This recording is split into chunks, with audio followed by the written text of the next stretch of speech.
Good evening. I want to thank you for coming this evening. This is our first evening family story time here at Bonham, and we're delighted to see so many people come out. I'd like to introduce our guest this evening. This is Jan Peak, who refers to herself as the Drawing Storylady. She has some brochures up here for a little added attraction this evening. Our program is being videotaped by Waycross, and it's going to be shown on your public access. And on the table as you go out the door are some schedules as to when the program will be shown if you'd like to pick that up. And thank you very much, and enjoy. Good evening. Oh, wake up. Good evening. Okay. I don't mind you going to sleep during the performance, but let's be awake to start out, okay? Well, I've got two stories for you tonight, and being the Drawing Story Lady, what that means is that I like to take and draw the story as I tell it to you. So I do not carry books with me and show you the pictures from the stories. I actually produce the pictures right up here. Now, I've been a teacher for 10 years, and so I like you to help answer questions for me, okay? So if most of you have been in school and you know how your hands work, right? Don't shout out the answers until we call on your hands. Can you do that tonight? Good.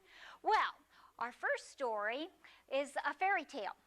And usually in a fairy tale we have some special characters. Now, tell me, what part would a female in the story play? What part would a girl play usually in a fairy tale? A princess. Okay, let's get a princess up here. I know another one. All right, hold on. Hold that in there and we'll see if that's what I want next.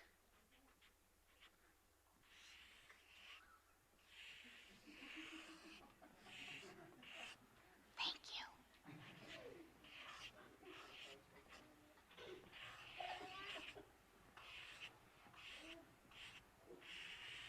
Okay, there's our princess.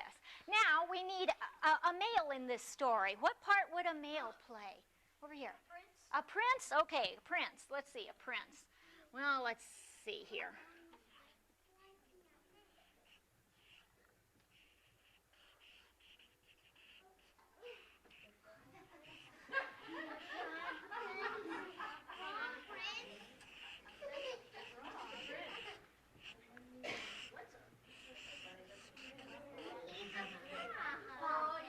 Okay. There's our prince. Does he look pretty handsome? No. What's wrong? He's a frog. You're right. Oh my gosh. Well, let's see. If I've got a princess and I've got a frog up here, what kind of a story do you think I'm going to tell tonight? The Frog Prince. Okay, the Frog Prince. I'm not sure I know this one. I need your help on here, okay? Let's see. We've got a princess and a frog. What happens with them? He turns back into a prince. He turns back into a prince. Wait a minute. I want to make... What did you say now? He does what? He kisses her? Did you hear that? Would you kiss a frog? Yeah. Oh, I'm with you. Ew. Oh, that would be terrible. Okay, all right, I'm going to go with you on this one, but I'm not sure about this. She actually kisses him, all right? Now what happens? And then he turns back into a prince. And he turns into a prince. All right, you're sure now? Okay. Boy, you got a good imagination here. All right, we got to get a regular prince here now, huh? Yeah, that's what I say.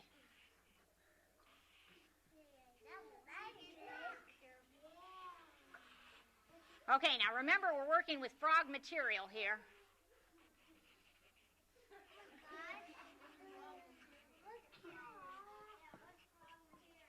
Well, when you start out a frog, it's kind of hard to change around. Okay, we've got a prince and a princess here. Now back to you, since you're doing so well on all of this. What happens after he turns into the prince? Oh, you lost the story. Who can finish it for me now? Right here. What happens to them? They live what? They live and then they get married. You mean first she kisses him and then she marries him? Yeah. Whoa. Okay. Well, then after, what happens at the very end? They live what? Kiss again,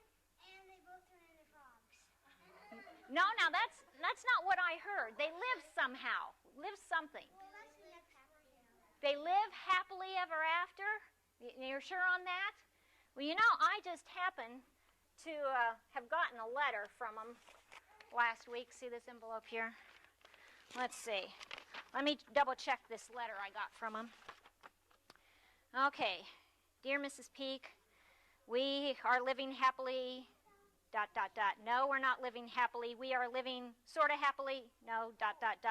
No, we are living not very happy.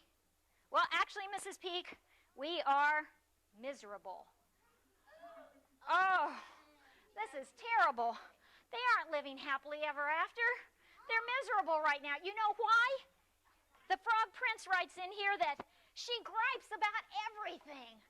Would you stick that tongue back in your mouth, she said. Well, you've got to remember I was a frog to begin with, and if you don't mind, get off of the furniture. I hate you hopping up and down on the furniture all the time. Hey, with legs like these, what do you expect, he said. Well, she was on him all the time, and finally she would say, why don't you just go out to the nearest castle and fight some knights or dragons or something. Fight a knight or a dragon. I just want to be the Frog Prince. Well, it got so bad that finally he went to the library to read the story about the Frog Prince to make sure this is the way things were supposed to go. And he was a very good reader. He really knew his fairy tales. Well, let's see. As he was reading, page 320, if any of you want to check on this, okay? It said, sure enough, the prince and the princess lived happily ever after. Oh, the prince said, this is terrible. In the book it says we live happily ever after, so that means I have to stick it out with her. And so he did. He stayed at the castle, and he drove the princess crazy. Well, finally, one night, as the prince was sleeping, she came in and threw something wet and slimy at him. Look what I found in your pants pocket. Do you know what lily pads can do in the wash? It'll stain some of my princess clothes. I can't believe you did this. You've been sneaking back down to the lily pond, haven't you? Well, he couldn't believe what she was saying to him. And finally she said, you know, I don't even know why I kissed your slimy lips. I wish you were a frog again. I wish I was a frog again, too, thought the prince. And he hopped out of bed, and he went running out of the door, and he even went running right out of the castle. Well, he went straight into the forest to try and find a witch to see if she could help him change back into a frog. Well, he hadn't gone too far in this woods, and right there was a witch.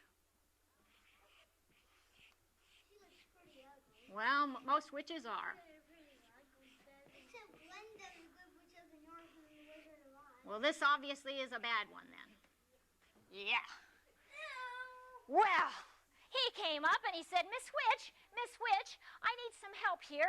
I'm the Frog Prince, and I don't want to be the Frog Prince anymore. Excuse me, she said, you are a prince. Have you been hanging around with Sleeping Beauty? Oh, no, don't worry. I haven't anything to do with Sleeping Beauty. I've already kissed one princess, and it got me in enough trouble. I'm not kissing any more princesses.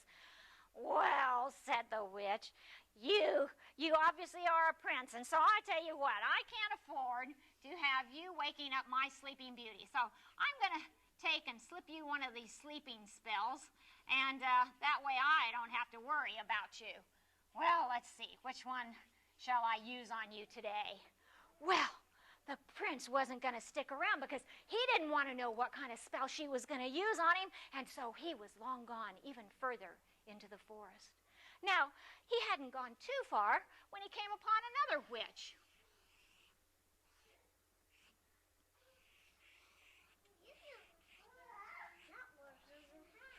Yep, she was having bad hair days.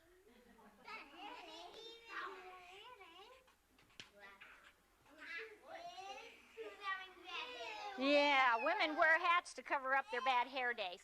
Well, he came up to this witch and he said, Miss Witch, I need some help here, and you obviously are a wonderful witch, and was wondering if you would mind changing me back into a frog. I am the Frog Prince.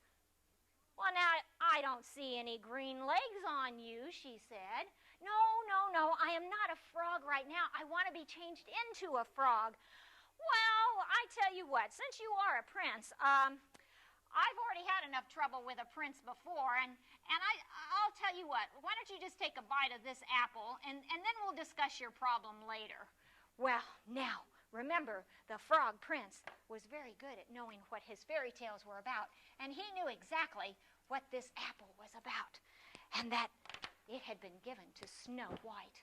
And so, as it was handed to him, he immediately dropped it and ran far away from that witch as well, for he knew if he took a bite of it, he would be a goner. Well, he went further into the forest, and he saw a nice clearing, and there was a rather plump woman working out in a garden. Now, this was not an ordinary garden. It had ice cream cones growing in it. Ice cream. Yeah, lollipops. I mean, there was even a nice straight row of candy canes in there. Whoa. Let's try and find out where this woods is, huh? Well, this woman was taking care of her goods that was growing in her garden. And so, the Frog Prince walked up to her.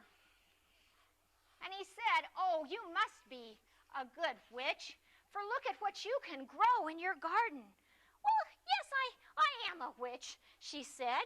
"Well, I'm the Frog Prince, and I was wondering if you could help me change back into being a frog." Frog Prince, I think I could fit you in for lunch today. Come up to the house with me. Well, the Frog Prince followed her up there, and as he did, he took the first step and noticed things were a little sticky around her house. And so he took and grabbed a piece off the windowsill and took a little bite of it.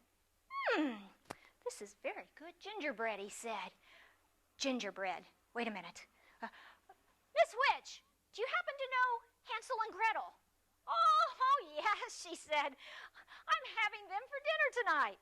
Oh, my gosh, thought the Frog Prince. Even with sticky feet and all, he was gone, for he did not want to be part of her lunch that day. Well, it was starting to get dark. He had gone so far into the forest, he was lost now. But he was still the Frog Prince. Well, now, in a clearing, he could see some flashes of light. And so very carefully, he went behind a tree and stood and watched to see what was going on. Well, now, this was a different kind of a woman standing there. It wasn't a witch. She was too nice looking to be a witch. But she was doing some pretty strange things with pumpkins. She would take this stick that was in her hand and wave it around, and all of a sudden, those pumpkins would become carriages. Well, he walked up to her and he said, "Excuse me, I can see that you can do some wonderful things with magic, and I was wondering if you could change me back into a frog." "Oh," she said, "frogs are not my thing. As you can see, I do very well on carriages. But if you're willing to take a go of it, I am too. I've got to hurry, though, because I have a date with a girl down in the village, and I've got to get a ball gown and a carriage and some horses and everything going, so we're gonna have to make this really quick." Well, she waved her wand, and she touched the Frog Prince, and when she did, oh, it was wonderful what was happening. She had made a beautiful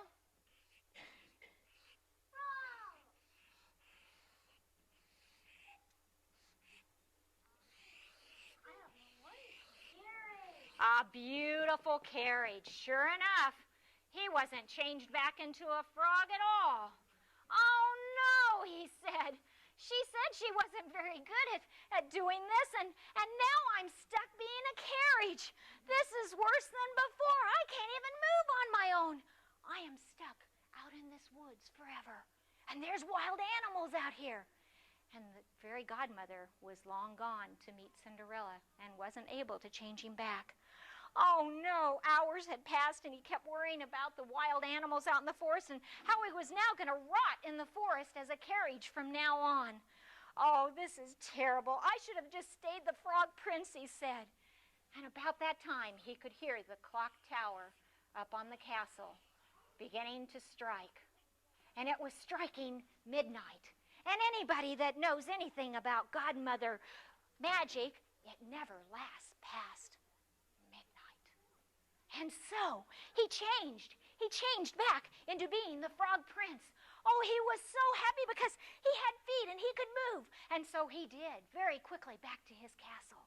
Well, guess who was waiting at the entranceway, tapping her feet and chomping at the bit?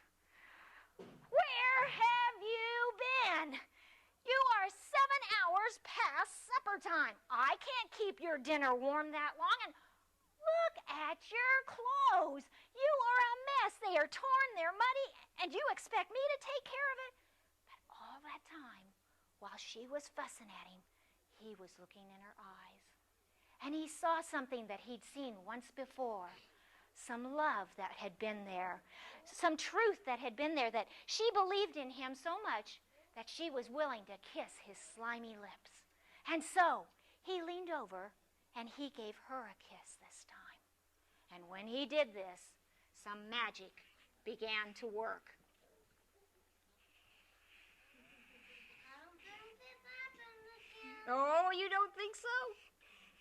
I told you they both turned into frogs at the end. I told you.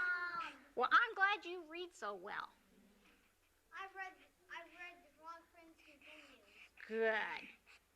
Because not only did she change, but he changed back, and the two of them went happily ever after to the lily pond.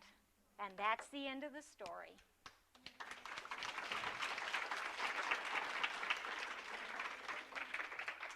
And my bright fellow over here is correct. It is The Frog Prince Continued. Yes. And it's from John Siska. Now, the library has several copies, but they are all out tonight. So this summer, this will be good reading for you. And check out some of the others of John Siska's. He does The True Story of the Three Little Pigs. I highly recommend The Stinky Cheese Man. Yes. Don't worry, it's not going to make any messes at home. It'll be fine. So, let's get ready. Are you ready for a second story? Yeah. No one's snoring too loud on me right now? Okay. I'm ready for a second. You're ready? Oh, good.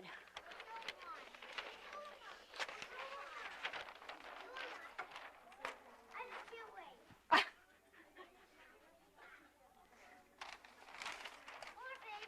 While I'm doing this, some of you may have noticed a craft book sitting up here. It is one of the books I have written. It is using recycled material. The patterns are all in the book.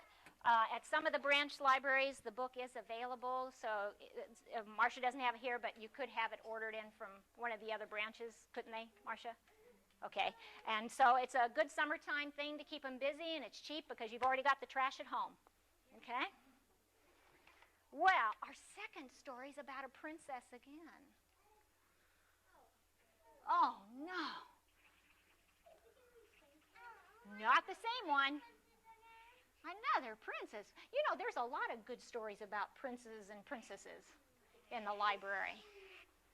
Is there going to be refreshments after this? Not for me. I left my home-baked fudge at home. Well, this story is about Elizabeth. Elizabeth was a very wealthy princess, and she lived in a beautiful castle. It was so luxurious with very fancy furniture in it. And not only did she have a beautiful castle, but she had gorgeous princess clothes. And while she had gorgeous princess clothes, she also had a boyfriend that was a prince. She looks a little like a bug because she has these thin antennas coming out of her. Ah, well, we'll see what those antennas turn into. Well, the prince, his name was Ronald. and Ronald would come for a visit every once in a while. And it just so happened while he was visiting on this one trip, they had another visitor, an uninvited visitor.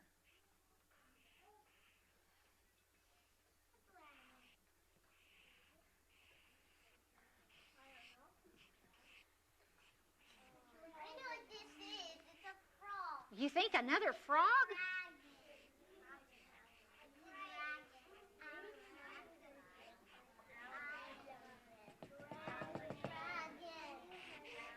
How many say a dragon? Well, good, you won. It is a dragon. Well, being an uninvited visitor, the dragon did some things to Elizabeth that were uninvited as well. He not only was just a dragon, but he was a fire-breathing dragon. And he came and he burned down Elizabeth's castle, furniture and all. Not only did he burn the castle down, but he burned up all of her gorgeous clothes. And worst of all, he took off with Prince Ronald, flew right off with him. And she was left with nothing. Oh, she was a wreck. Her crown was a mess now. She was truly having a bad hair day. And worst of all, she had no clothes to wear. What was she going to do? How was she going to take and save her Prince Ronald? And so she went and started digging through the ashes. And as she did, she finally found a paper bag.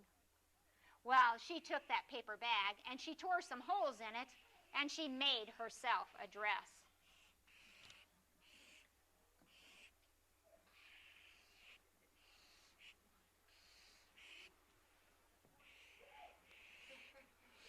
Now this morning some kids thought that was really strange to have a paper dress, but I reminded some of the moms that this was a very popular thing in the 1960s, so it was not so rare. And I won't admit that I wore one. So, Elizabeth had something to wear. And now she was angry and ready to go after her Prince Ronald. And it wasn't hard to follow after the dragon, for he had left quite a trail of the burnt forest all along the way. And not only burnt trees, but he had left bones. Bones from horses of the knights that had tried to fight the dragon. And they led right up to a door that was covering a cave.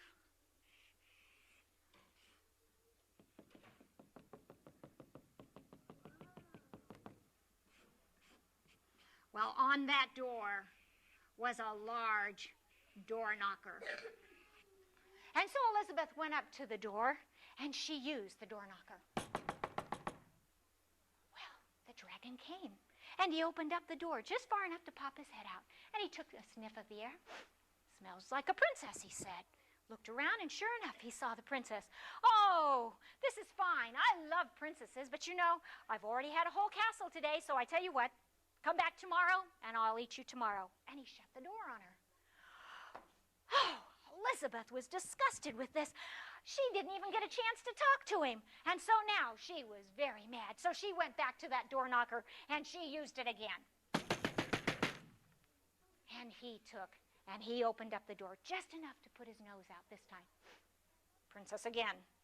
I tell you what, I said I love princesses, but I've already had that castle today. Please come back tomorrow and I'll eat you up tomorrow. And he started to shut the door again. But Elizabeth was fast this time and put her foot in the door. Excuse me, dragon, she said, but I understand that you are a very brilliant dragon. Ah, this got his attention this time, and so he pushed the door open a little further and wanted to hear more. You know, dragon, I understand that you breathe fire. Oh, yes, said the dragon. I am very good at breathing fire. Well, said Elizabeth, let's see, I bet you couldn't burn down 5 forests in one breath. Sure I can, said the dragon. And so he took a nice deep breath. And then he let it out. And when he did, such a blast of fire came out of his mouth. And Elizabeth was right. He didn't burn down 5 forests, for he had burnt down 50 forests. Oh, not bad, said Elizabeth. Not bad at all. But I bet you can't do it again. Sure I can, said the dragon. No problem. No problem at all. So now, this time he took a deeper breath. Help me on this one. And then he let it out. Oh, this time it really came out in a blast. Watch it. And so, she was right again. He had only burnt down 100 forests this time. Well, pretty good, said Elizabeth. But I bet you can't do it again. Sure I can, said the dragon. And so, he tried very hard, but the only noise he got this time was a... So he tried once again. And all he let out was a puff of smoke. Oh, no matter, said Elizabeth. You did well the first 2 times. I understand that you can fly, said Elizabeth. Oh, yes, I can, said the dragon. I am very good at flying. Very good. Well, said Elizabeth, I bet you couldn't fly around the world. No problem, said the dragon. No problem at all. So he got his wings flapping on his back as fast as they could, and he took a mighty leap up into the air, and when he did, he was definitely up in the clouds. And before you knew it, he had flown all the way around the world. And not only had he flown all the way around the world, but he did it in 10 seconds. Not bad, said Elizabeth as the dragon came in for a landing. Oh, said the dragon, a little bit out of breath after flying so hard. Elizabeth said, but bet you can't do it again. Sure I can, said the dragon. No problem. So he got his wings flapping again. And once again he took a mighty leap. And he was up in the sky again. Oh, he had made it all the way around the world again.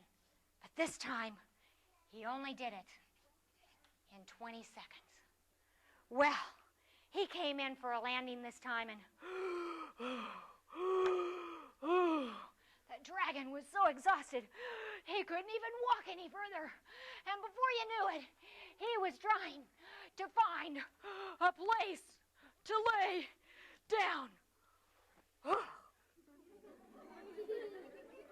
And so, as he laid there, you make a good lap, she came up to him and she said, "Dragon!"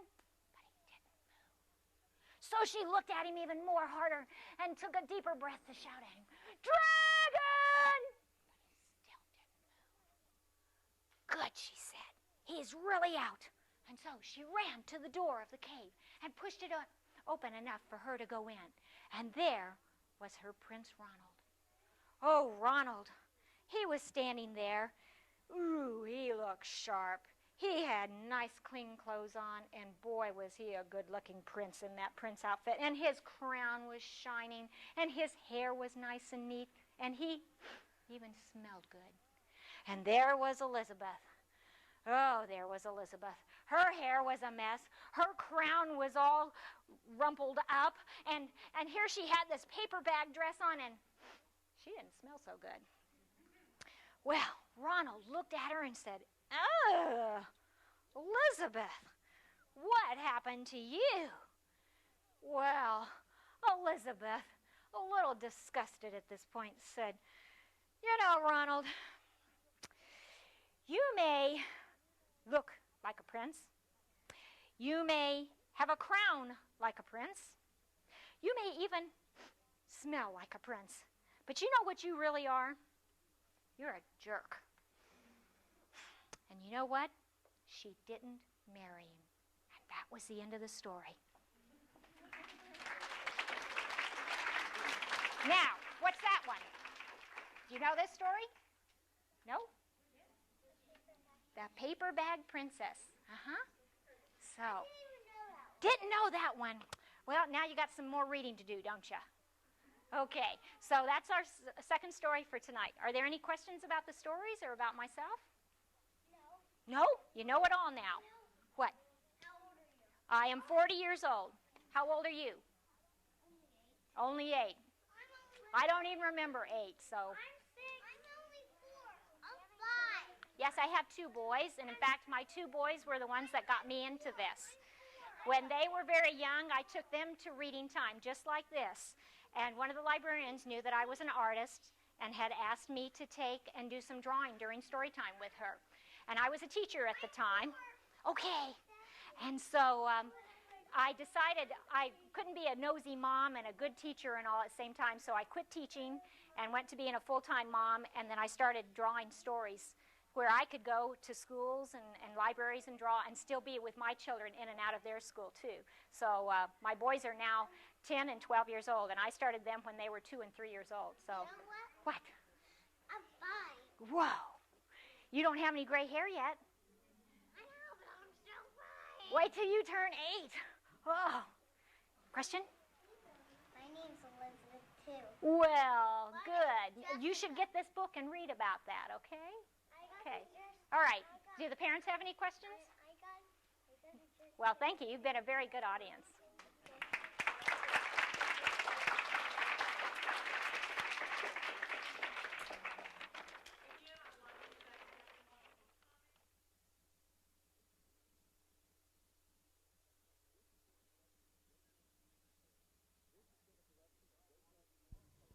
This has been a production of Waycross Community Television, the access partnership of Forest Park, Green Hills, and Springfield Township with Warner Cable. Opinions are those of the program participants and do not necessarily represent the community governments or the cable company. If you have questions regarding this program, or if you would like to participate in the activities of Waycross Community TV, you may call 825-2429. Or write Waycross Community Television, 2086 Waycross Road, Forest Park, Ohio, 45240.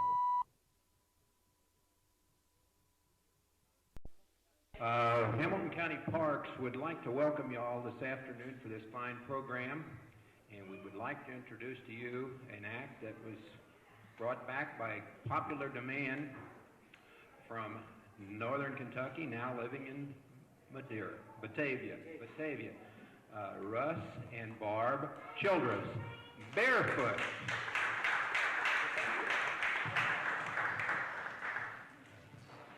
Come on in, get yourself a seat.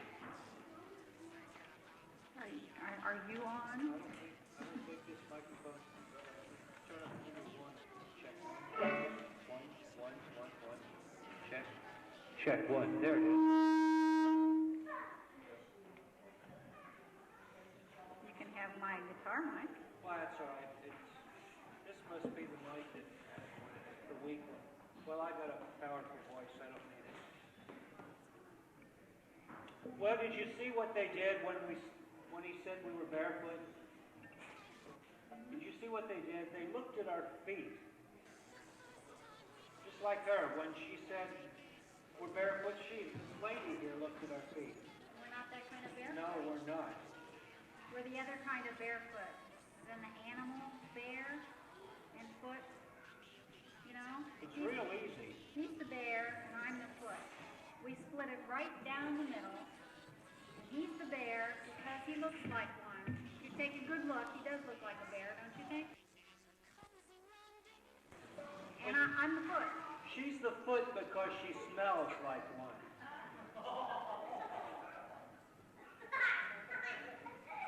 That's not how I got my nickname. Well, how did you get your nickname?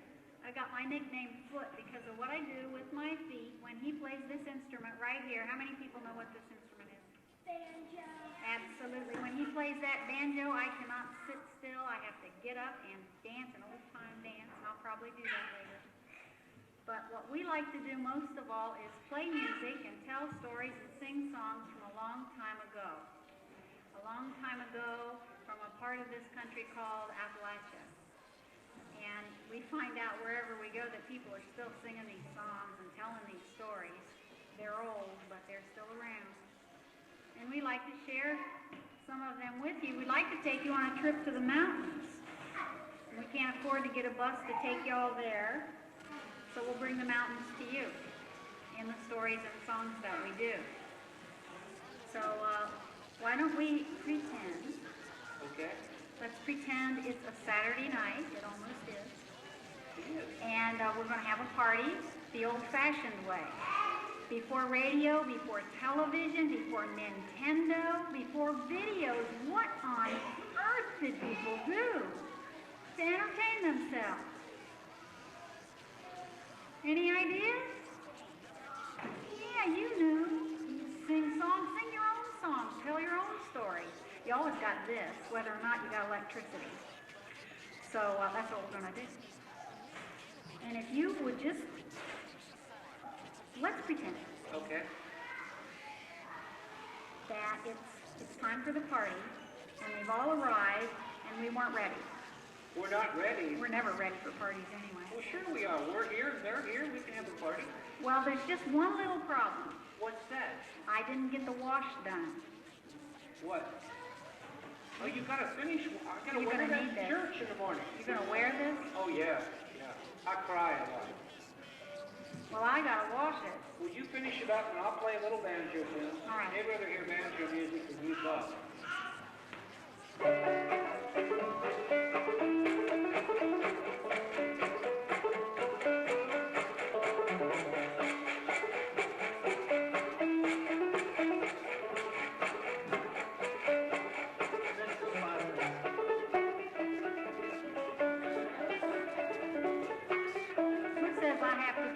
While he plays the music anyway. So I'm going to play music on whatever I can find to play music on. Roundhouse, and I've got half my washing machine right here. And I can play music on that. Like this.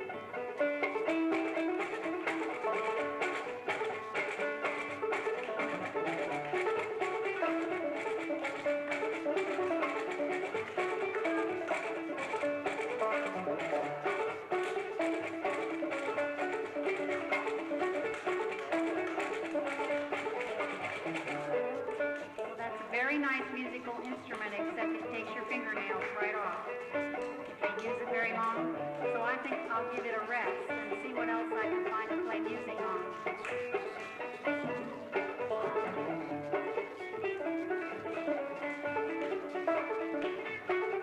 Went out into the kitchen. You didn't see me go out into the kitchen, did you? I just went out and came back just like that. And I brought back a pair of spoons. And I'm going to put them bowl to bowl and back to back. And I'm going to slap them between my knee and my other hand. You try this when you get home. And see if you don't make music too.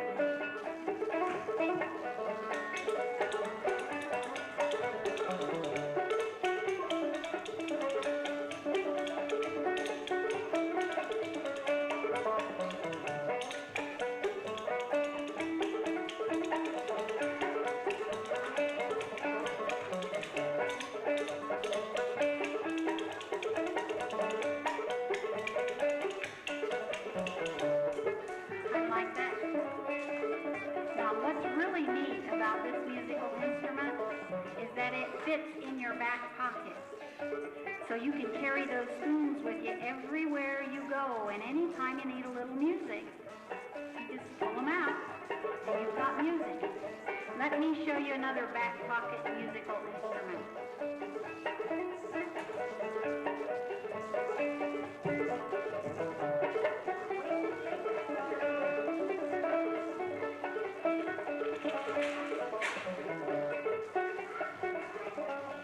You look like you don't believe this is a musical instrument.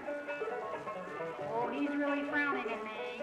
How many people here think that this is a paper sack? Raise your hand. All right, put your hands down. I'm taking a survey. How many people here think this is a paper bag? Okay, put your hands down. How many people here call this a poke? Folks in the mountains call this a poke. A poke is something you carry something else around in. And my poke is a little flat right now, so I need to tune it up.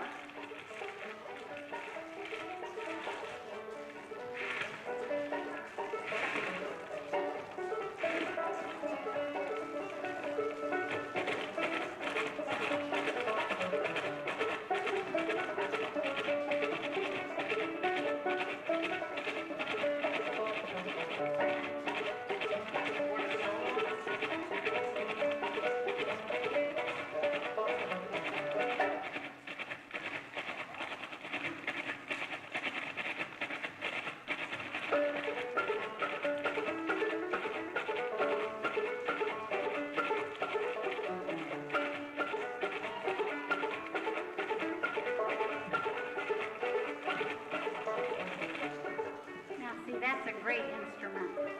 Isn't it beautiful? Nice tone.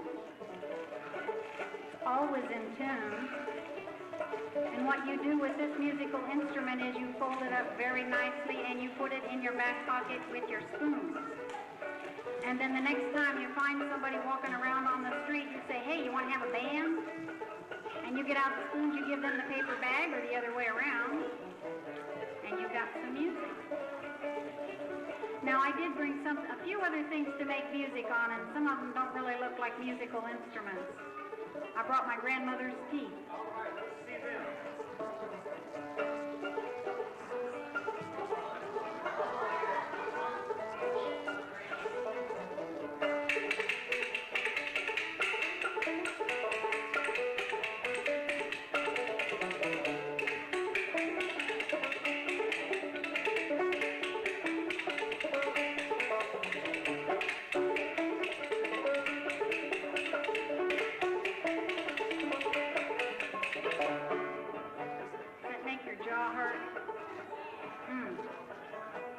They're not really my grandma's teeth, but they look like it.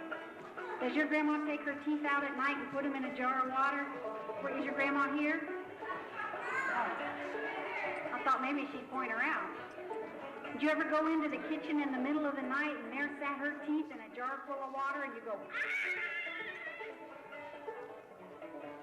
just wondered.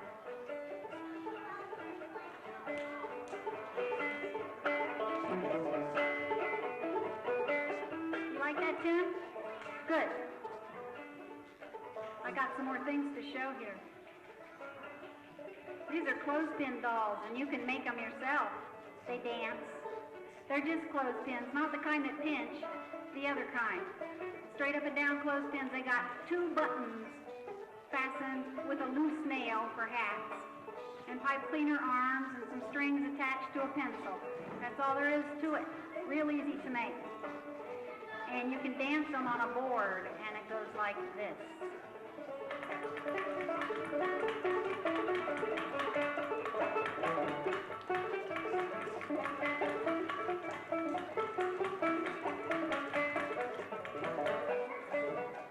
What do you think? You think you can make those? I bet you can.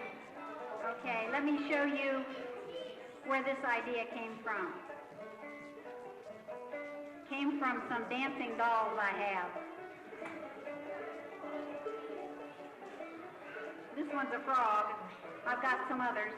Have you ever seen a dancing frog?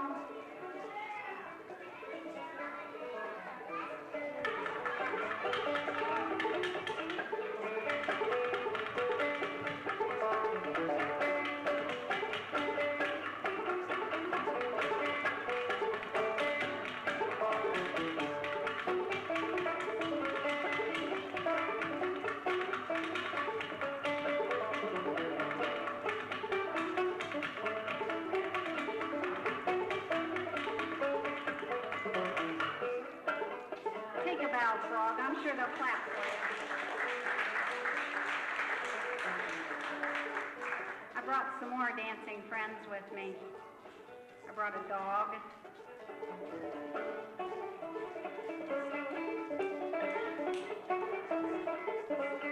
His name is Sooner, because he'd sooner dance than eat.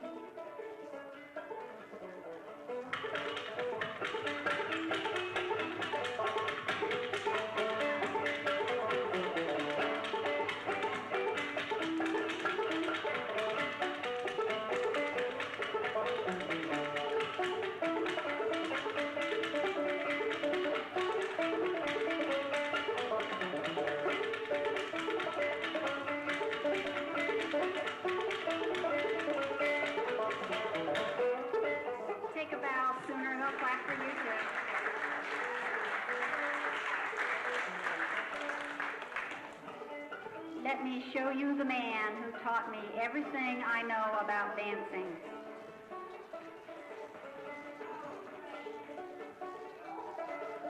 Limberjack. Well, he taught me everything except how to get my knees to bend backwards. I can't figure that out.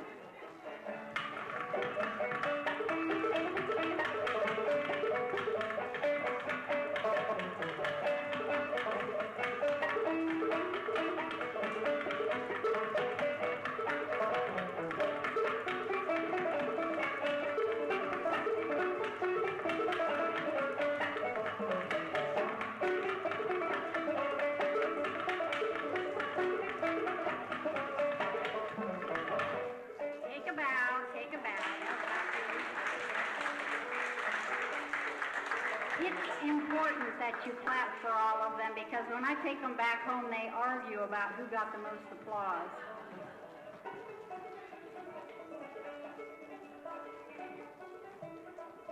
I can't stand it anymore. He's been playing that banjo, and more than anything else, I just love to get up and dance when he plays that banjo. So I'm going to do an old-time mountain dance. They're doing it down there under a tent, and they're calling it clogging. And they do it with caps and little costumes and stuff. And I tell you, this dance is so old, people didn't always wear caps to do this dance, and they didn't. You don't have to have a costume to do this dance. It's just an old-time mountain dance.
What's the matter? Some man stopped me outside and said, "Hey, you'd make a nice little clogger." And I said, that's what that was. He said, "Oh, really?" He was a clogger. I guess my steps are kind of different. They come from a lot of different places, North Carolina mostly, and there are different styles in all the states, all through the mountains. Different people dance different ways. And that's just what I picked up from some people I met in North Carolina. What are we going to do now? Oh, I know. You know, it's so hot and I worked up such a sweat. Well, so did I. My fingers are sweating. It's hard playing banjo that long. Your fingers start to sweat when you play that long. I'm really tired, too. What do you want to do? I'd like you to take this bucket Yeah? Okay. down to the creek, All right. and fill it full of ice-cold creek water. Yeah? And come back up here Yeah? and put it down right there Yeah? and take off my shoes and socks Mm. and put my feet in that bucket of ice-cold water. Oh, that would feel good. Well, I'd like to do it, but there's just one problem. You made me drill a little hole in it, so it won't hold water anymore. We can't do that. But it reminds me of a song we could play. Okay, we'll do it. Do it. And then there's a part that you guys can help us with. It's called Hole in the Bucket. Do you guys know that song? You know it? Will you help us sing it? Okay. You teach it to all your friends around you, and we'll all sing it together.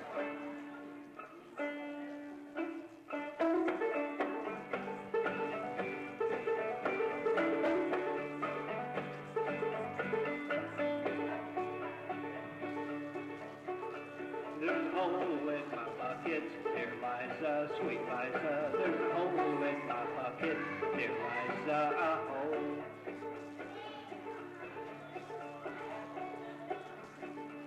Well, fix it, dear Henry, dear Henry, dear Henry. Well, fix it, dear Henry, fix the hole. Fix it?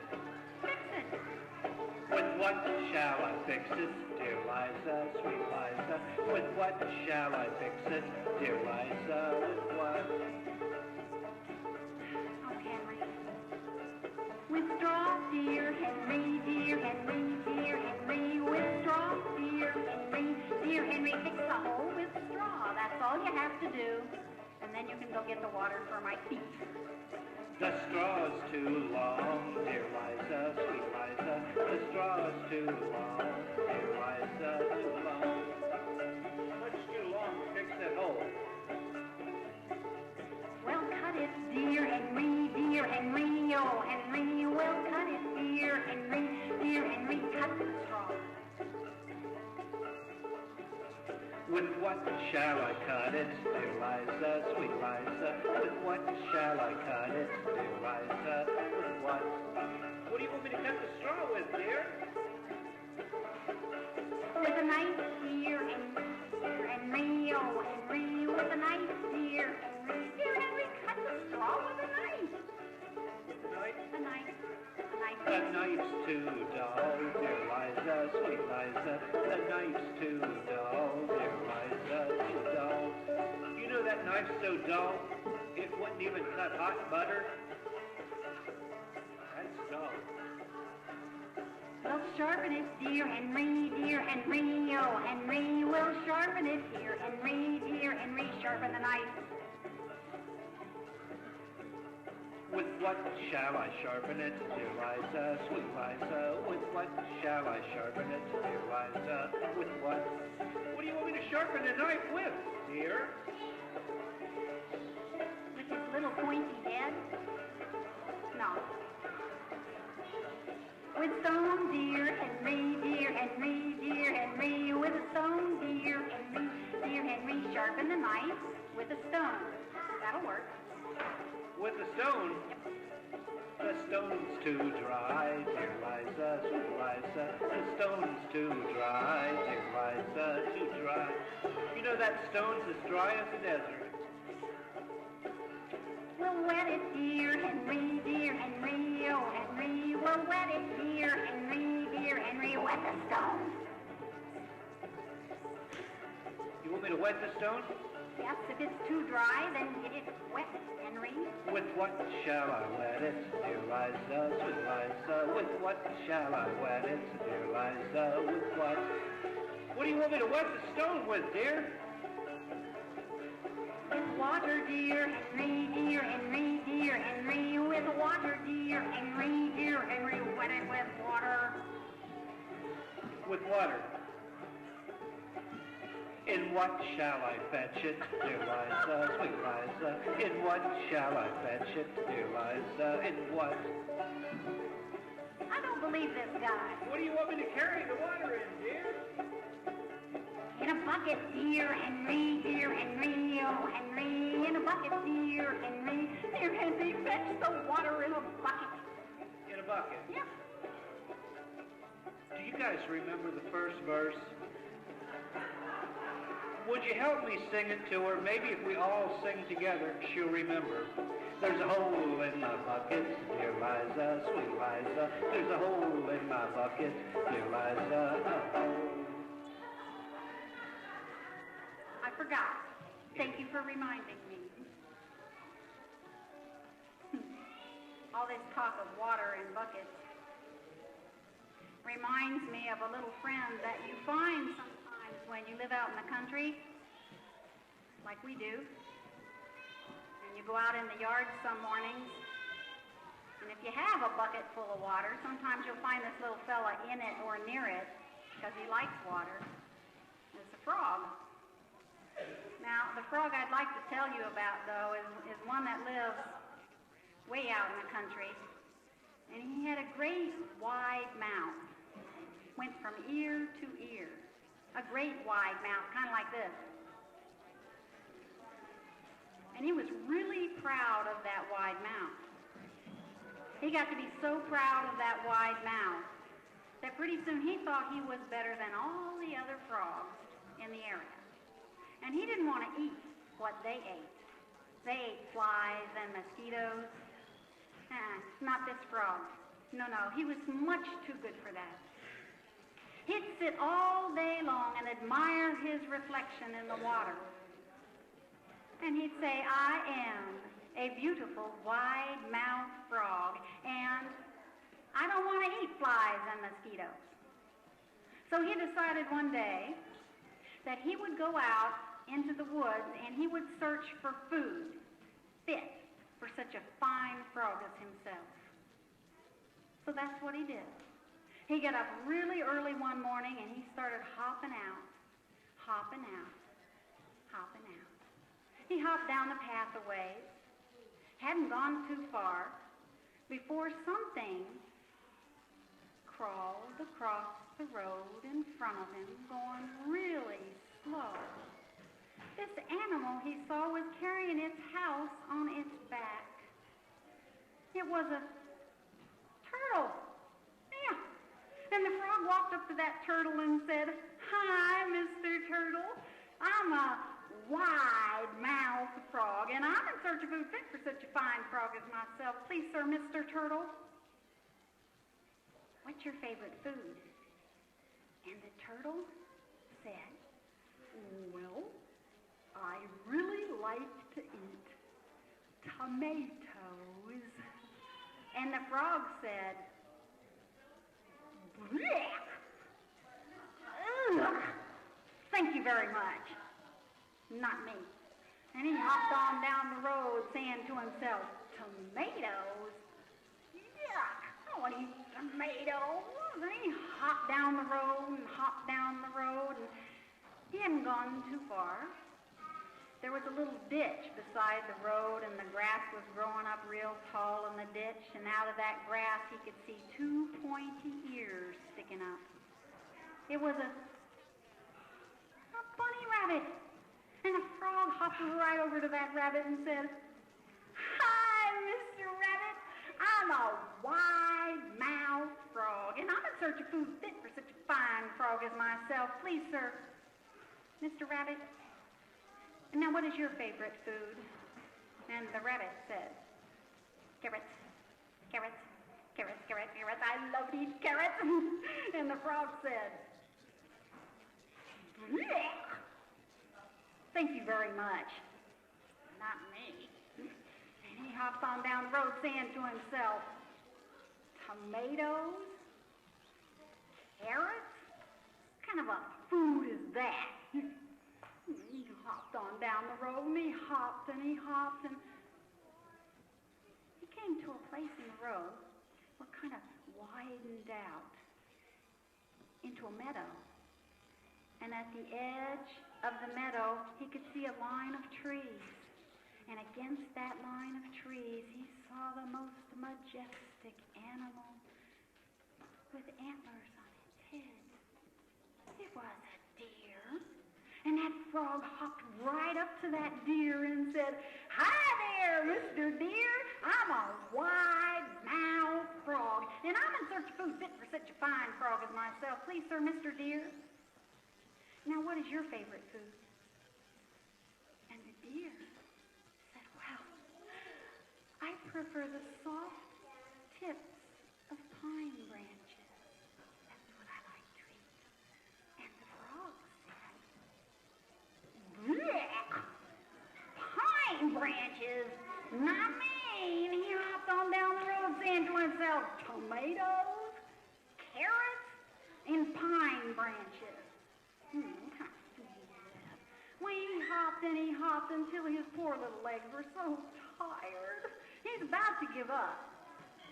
But right beside the road, in a very, very dark place beside the road, he looked in there and he saw a cave.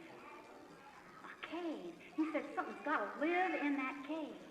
So he hopped over outside that cave and he waited for whatever it was that was inside to come out. And pretty soon, he didn't have to wait very long. A beautiful animal came out of that cave. It was covered with red fur, red bushy tail, pointed ears, pointed nose. It was a fox. It was a fox. And that frog said, hi there, Mr. Fox. I'm a wide-mouthed frog, and I'm in search of food fit for such a fine frog as myself. Please, sir, Mr. Fox, what's your favorite food? And that fox took one look at that frog and said, now look, what I like to eat, you're not going to like to eat, you know that. The frog said, yeah, I was kind of afraid of that, but Mr. Fox, you are the smartest creature in the whole woods. You think you can help me out and help me find a food that's fit for such a fine frog as myself? And Mr. Fox said, yes, I think I can help you. I think I can. Now, what you need to do is hop all the way down this road till you come to the end. And there's a great big tall sycamore tree standing at the end of the path. Now, what you need to do is go to the bottom of that tree and wait.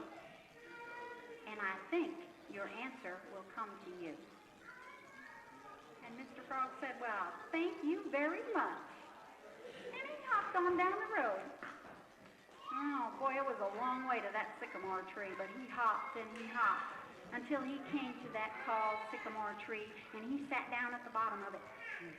Now I'm going to find food fit for such a fine frog as myself, he says. And he waited.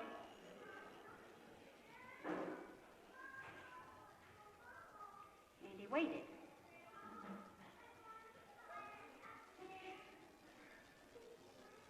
And he waited some more.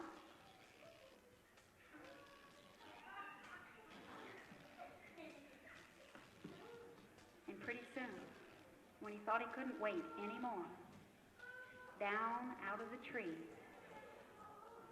came this long, skinny, black snake.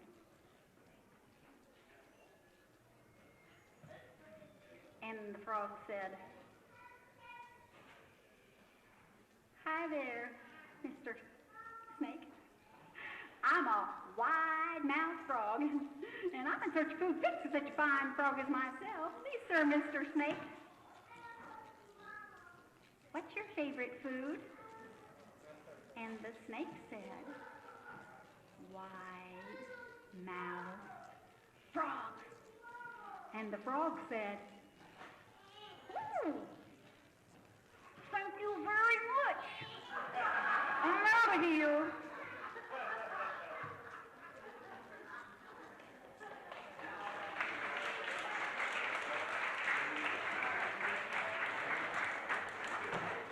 Try. Do you know how to catch frogs? Do you? Boy, the noise level in the back is really high. Can we ask people who want to have conversations to go outside and have conversations? Because we're storytelling in here, and it's hard to talk when everybody else is talking, isn't it? Okay. Now, this is how you catch frogs. I overheard a little boy and a little girl somewhere around this park, and they were having an argument. I like to eavesdrop on other people's conversations, so I listened very carefully. And the little girl said, I know how to catch frogs. And the little boy says, you can't catch frogs. Girls can't catch frogs. And the little girl said, oh, yes, I can catch frogs. And I bet I can catch more frogs than you. And the little boy says, oh, no, you can't. And the little girl says, yes, I can. The little boy says, prove it. She says, okay, I'll show you how to catch frogs. And she said, come on down here to the creek. And they went down to the creek where the tall river grass grows up. And they were standing there by the edge of the creek. And the little girl says, now, you got to grab yourself a bunch of river grass, like this. And you grab yourself another handful of river grass, like this. And then you weave the river grass together,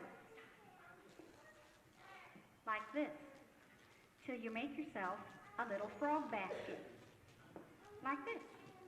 And you slip that frog basket under the surface of the water, and you wait,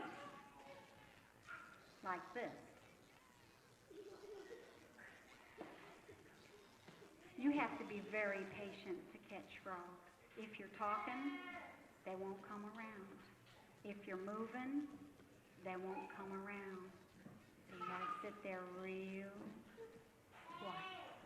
And then all of a sudden, if you're really lucky, you'll feel something jump into your frog basket. You pull it up, and you can tell you've probably got a frog in there, but you're not sure. So you're going to have to look. Now, be real careful. Be real careful. You ready? You ready? Open up the basket. Ribbit. Ribbit. Ribbit. Ribbit.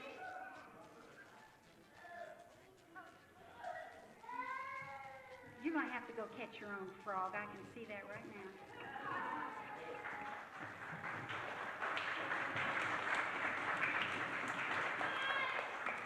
Well, you can imagine that playing banjo, you get rich.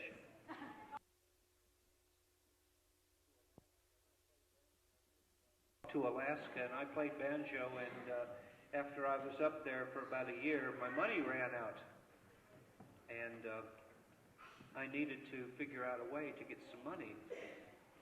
And up in the North Country, there's a wind that when it starts blowing, everything freezes instantly. It's called the Great Northerner. Well, I knew about this. So I was sitting out at the pond this one particular day, and I was playing my banjo, and all of a sudden, I looked out on the water, and I saw all these little frogs, and they were sticking their heads up out of the water and listening to me play.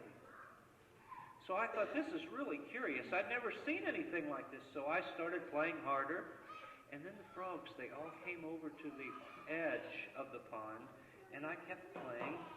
And they kept getting closer. When about a half hour of playing, these frogs had completely circled me, listening to me play my banjo. Now, I was telling you about this great northerner up there, this wind that would blow. I also have the ability that I can sense that the exact second that this great northerner is going to blow. It's because I broke an arm, and you know how when your arms mend, you have this thing in your bones when you can feel weather changing. Well, I could feel to the second when this great northerner was about ready to blow through. So I'm playing this banjo, and all of a sudden my arm starts jumping, and I knew that the Great Northerner was getting ready to blow. So I played, and I got this great idea for making money. I was playing, these frogs were all just dancing around my feet, and just at the time the Great Northerner hit, I stopped playing my banjo and screamed. The frogs all jumped up in the air, jumped in the pond. They got halfway into the pond, and the water froze solid. So there all those frogs were, stuck in that pond, upside down, with their little legs hanging up in the air. Well, I went back to the barn, and I got the scythe and a bushel basket. I came out, I mowed all those frog legs down, put them in a basket, took them down to Frisch's, sold them, made enough money to get through that winter. That's a true story about my adventures with frogs. I don't think these people believe me. I don't think I believe you. Oh, well then it's unanimous. We're going to do a song all about a frog who fell in love and got married. Another tall tale. Oh, you don't believe this one either? Well, I don't know. Maybe it's true. Let's hear it. This version, you'll know this song. Everybody knows this song. This song's about 400 or 500 years old. It's really old. It's been around since the time of Shakespeare. He referred to it in some of his writings. It's a love song about a frog. It's called Froggy Went A-Courtin'. And the version that we do comes from an old man named Morgan Sexton in Kentucky. And his version is just a little bit different. You'll see.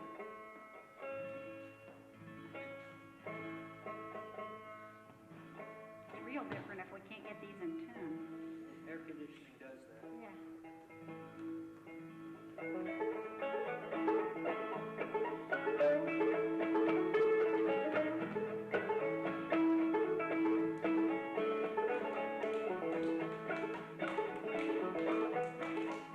I'll tell you what. Can we ask you, instead of clapping, what we'd really like you to do instead of clapping is sing the song with us. Okay, we'll teach you the words. You'll learn them. And sing instead of clapping. Froggy went a-courtin' and he did right. Froggy went a-courtin' and he did right. Froggy went a-courtin' and he did right. He took little Mousy by his side. Toot-dum-toot-dee-o, toot-dum-toot-dee-o. That's the part you get to sing. I told you this was a little different. Can you do the toot-dum-toot-dee-o's for me? Let's try it. Let's try it. Toot-dum-toot-dee-o, Toot-dum-toot-dee-o. and Now you the can... parents just think they can sit out there and look at us. I know. They should sing too. Let's try it again. Toot-dum-toot-dee-o, toot-dum-toot-dee-o. And what you can do is put that little curly Q on the end of that O. That's the way Morgan did it. I thought that was so cute. Toot-dum-toot-dee-o, toot-dum-toot-dee-o. Reddy's duck to Mousy's den, Reddy's duck to Mousy's den, Reddy's duck to Mousy's den. Ask little mouse, may I come in, Toot-dum-toot-dee-o, toot-dum-toot-dee-o. Ask little mouse, will you marry me, Ask little mouse, will you marry me, He asked little mouse, will you marry me? Little mouse said, yes, sirree, Toot-dum-toot-dee-o, toot-dum-toot-dee-o. Well, where will the wedding supper be? Where will the wedding supper be? Where will the wedding supper be? Way down yonder in the holler tree. Toot-dum-toot-dee-o, toot-dum-toot-dee-o. Well, what will the wedding supper be? What will the wedding supper be? What will the wedding supper be? Soups and beans and a black-eyed pea. Toot-dum-toot-dee-o, toot-dum-toot-dee-o. First come in was a big old snake, First come in was a big old snake, The first come in was a big old snake. He passed around the wedding cake, oh boy. Toot-dum-toot-dee-o, toot-dum-toot-dee-o. Next come in was a big old fly, Next come in was a big old fly, The next come in was a big old fly. He passed around the wedding pie, oh boy. Toot-dum-toot-dee-o, toot-dum-toot-dee-o. Now the next come in was a little bitty ant, Next come in was a little bitty ant, The next come in was a little bitty ant. She's tearing around and trying to dance, Toot-dum-toot-dee-o, toot-dum-toot-dee-o. The last come in was a big old bug, Last come in was a big old bug, The last come in was a big old bug. He passed around the liquor jug, Toot-dum-toot-dee-o, toot-dum-toot-dee-o. Now you know what happens with liquor at a party. especially with all those little animals. Oh, it was sad. This is the part I like. They all got drunk and had a little fight, All got drunk and had a little fight, All got drunk and had a little fight. Lord, it was an awful sight. Toot-dum-toot-dee-oh, toot-dum-toot-dee-oh. There they lay all 1, 2, 3, There they lay all 1, 2, 3, There they lay all 1, 2, 3. The frog in the mouth of a little juggy, Toot-dum-toot-dee-oh, toot-dum-toot-dee-oh. Well, you know what? That's the end of the song, the party, the wedding. That's the end of this old song, That's the end of this old song, That's the end of this old song. If you can't sing it right, you have to sing it wrong. Toot-dum-toot-dee-oh, toot-dum-toot-dee-oh. Everybody, toot-dum-toot-dee-oh, toot-dum-toot-dee-oh. Just the kids. Just the grown-ups. Over 40. Everybody, toot-dum-toot-dee-oh.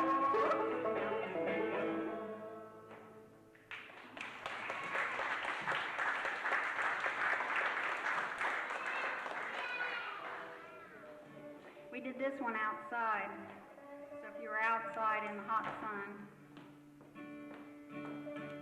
Wow. This is a song my dad used to sing to me. Either he only sang one verse or that's all I remember after all these years. But it impressed me. And one day we were out singing for a group of children, and we sang every song but this one, and a little boy came up to us and said, "Do you know the song, It Ain't Gonna Rain No More, No More?" And I said, "Oh, yeah, but I can't remember it."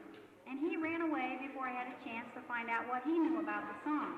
And all I had was one verse. So I started asking people.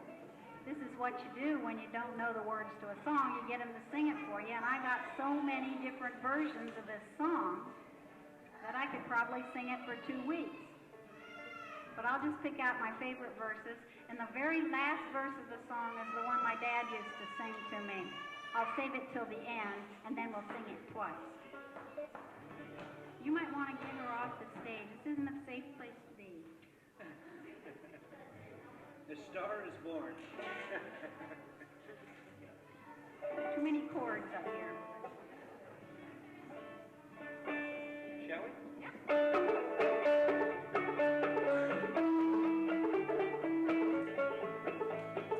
Too much sun.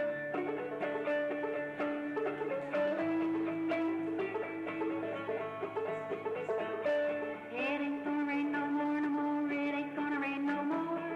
How in the world can the old folks tell it ain't gonna rain no more? Oh, Skeeter, he fly high. Skeeter, he fly low. Old man Skeeter flaps his wings. Oh, it ain't gonna flap no more. Oh, it ain't gonna rain no more, no more. It ain't gonna rain no more. How in the world can the old folks tell it ain't gonna rain no more? I went to see Miss Sally. Miss Sally was not in. I sat down on a red hot stove and I jumped up again. It ain't gonna rain no more, no more. It ain't gonna rain no more. How in the world can the old folks tell it ain't gonna rain no more? I went out in the country and I sat out under a bush.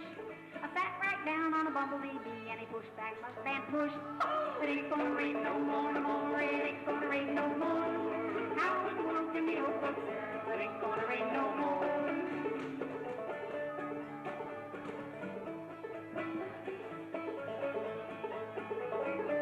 Last year I plowed with muley, this year I'll plow with oxen. Hand me down my split tail coat and I'm going off see Julie. I messed that one up. No more, no more. It ain't gonna rain no more. How in the world can the old folks tell it ain't gonna rain no more?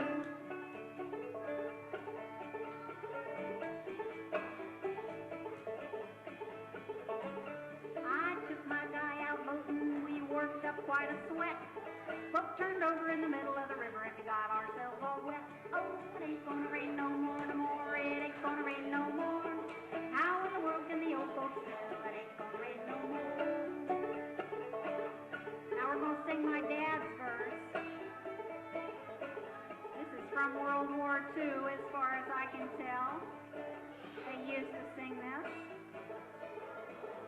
probably before that.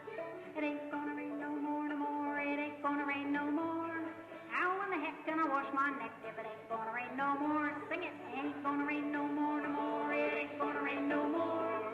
How in the heck can I wash my neck if it ain't gonna rain no more?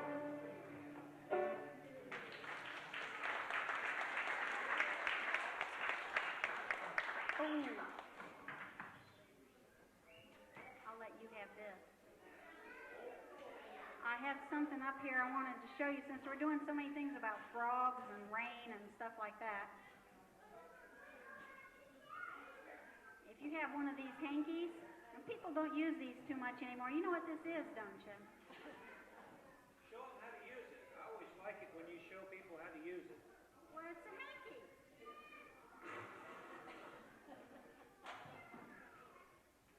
And then you put it in your pocket for about a week.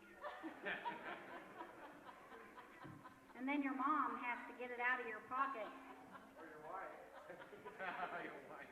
And wash it so you can have it for Sunday school the next day. That's what people used to do. You know, nowadays we got tissues and Kleenexes and all that kind of stuff, and you just use them once and throw them away. That's not the way it used to be. You used a hanky over and over and over. Ask your grandpa. I bet he remembers. But there's other things you can do with a nice, clean hanky. And this is one thing. Grandmas used to hand their nice, clean hankies to the kids when they were sitting in church and they were supposed to be quiet. And, you know, it's real hard to sit still. You may have noticed that. It's real hard to sit still for very long. So the kids get squirmy, and Grandma would hand the kids a hanky and say, "Here, now keep quiet. Make yourself a hanky doll." Hanky doll. Well, the kids knew what to do, and after you watch me a couple of times, maybe you can figure it out too. You fold up, or you roll up the hanky halfway, and you roll up the other half halfway, and then you fold them about a third of the way over. I'll do this later again and again if anybody really wants to know. And you unfold the rolls. It gets kind of complicated here. You really have to be up close and personal. So what I'll do is make it and show it to you. You do have good imagination, don't you? You have to have a good imagination to see my hanky baby. Now I chose this color especially because of the kind of hanky baby I'm going to make. So if you watch very, very carefully, you'll see that my hanky baby is really a frog. Ribbit, ribbit, ribbit, ribbit. Can you see it? Oh, okay. You look puzzled. You want me to do it again? Let me show you another one. One more. Okay. This is a different hanky baby, and this one might be easier for you to see. If it's not, come up afterwards and I'll show you how it works. Okay? You take your hanky and you fold it into a triangle. You know what a triangle is. It's got 3 points. Remember? Like this. And then you fold the corners into the middle again. I'm making a different hanky baby this time. This one has 2 babies in it. And this one is connected with our next song. I fold it over again about a third of the way down. Now see this part here that's open? The points are open. Slip your hand in between the points and hold on lightly with your thumb, and you pull that final point around very, very carefully. You kind of have to mess with this so you figure out how to do it. And you flip the 2 rolls over, and you've got twin babies in a cradle. The lady that showed me how to do this was elderly, and when she was 7 years old, she had a twin sister. And she and her twin sister used to climb up in the apple tree with their hankies, and they'd fold twin babies in the cradle, and they'd sing lullabies to the twin babies. And when she told me that, guess what I did? I cried. I cry over stories. It's okay. You can cry too. Or you could sing this song. You may cry when we sing this song. It's called Say Darlin' Say, and it's a lullaby. But it's a raucous lullaby, and I never knew any kid that could go to sleep to this lullaby. You just play the banjo, and we'll sing and rock our babies.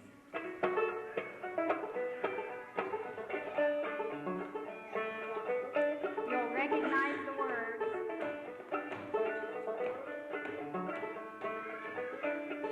Hush, little darling, don't say a word. Daddy's gonna buy you a mockingbird. Say, darling, say. If that mockingbird don't sing, Daddy's gonna buy you a diamond ring. Say, darling, say. If that diamond turns to brass, Daddy's gonna buy you a looking glass. Say, darling, say. If that looking glass gets broke, Daddy's gonna buy you a billy goat. Say, darling, say. If that billy goat won't butt, Dad's gonna do the chicken stroke. Say, darling, say. Now, we learned this song from an old man who lives in the mountains, and his words were a little different. In fact, some of the words we can't sing out loud. So we took the nice ones. And then in the middle of the song, he kind of seemed to go away. And he was remembering old times, I guess. And he sang a completely different song. Say, little darling, if you'll marry me, we'll build a house by the old oak tree. Say, darling, say, build a house by the old oak tree. Two little babies sitting on our knees. Say, darling, say. He must have been dreaming about that. He sang some more about that.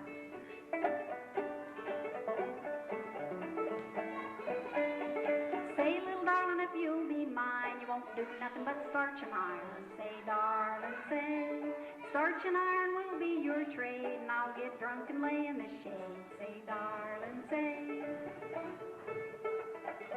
I'd say he went pretty far away. Then he comes back to the song again. I guess he's still rocking that grandchild. And he remembers where he is and who he's singing to. So you might help us with this song, because you know the words now, right? Here we go. Hush, little baby, don't say a word. Dad's gonna buy you a mockingbird. Say, darling, say. If that mockingbird don't sing, Dad's gonna buy you a diamond ring. Say, darling, say. If that diamond turns to brass, Dad's gonna buy you a looking glass. Say, darling, say. If that looking glass gets broke, Dad's gonna buy you a billy goat. Say, darling, say. If that billy goat won't butt, Dad's gonna do the chicken strut. Say, darling, say. The baby's still crying, so he's not quite done. This is his final warning. Say, little darling, that's the end, unless I have to sing it again. Say, darling, say.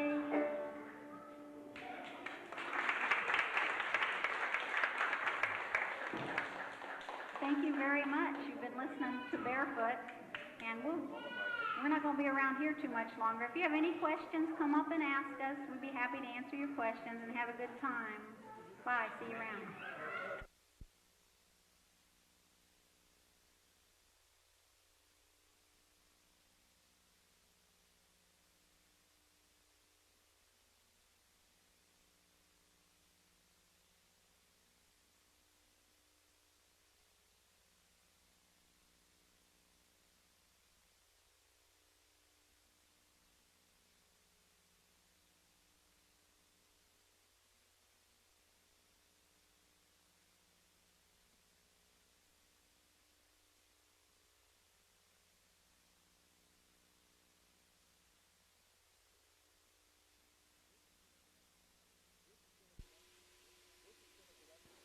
This has been a production of Waycross Community Television, the access partnership of Forest Park, Green Hills, and Springfield Township with Warner Cable.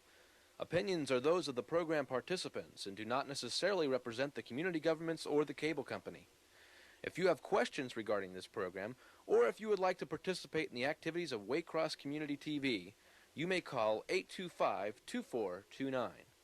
Or write Waycross Community Television, 2086 Waycross Road, Forest Park, Ohio, 45240.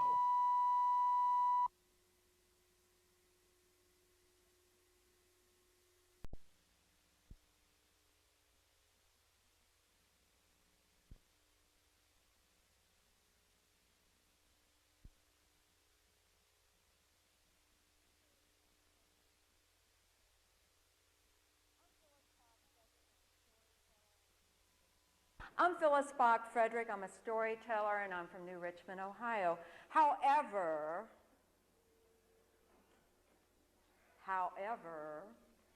you're going to find out more about me today and my family than you ever wanted to know. Are you ready? That's wonderful. What kind of story would you like me to start with? An old traditional story? Yes.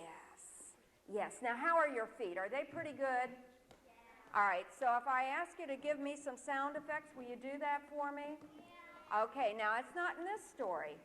And when I ask for sound effects, you know what I'm going to do? I'm going to go like this and raise my hand. You think you can follow that direction? Suppose I said, say, oh. Can you do that? That's everybody. Come on. You don't have to be backward or bashful or shy. We're all friends, or will be. Let's try it again. Oh. Now wait for the signal. Here comes the signal. Aha! Ah.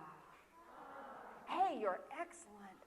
Now, does anybody know why you're named the name you're named? Do you know? I don't know. Is that the reason? What is your name? It's Terry. She doesn't know. Does anybody know if you were named after a relative? Anybody named after a basketball player? No. Anybody named after a grandparent? No. You were. Wonderful. That's a very important name, isn't it? And you know, I saw some ladies that looked like they were going to have babies eventually, and I bet they are thinking about names. Did you have a little baby brother or sister once upon a time? Did you get to name that child?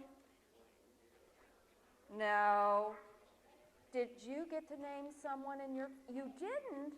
Am I the only democratic people around here? My last one, and one of her teachers is sitting in the back, got the name of Carrie after an aunt. And it was the one above her that wanted to name her Astrid Brigitte. And we decided we didn't want an Astrid Brigitte. So we named her just plain old Carrie.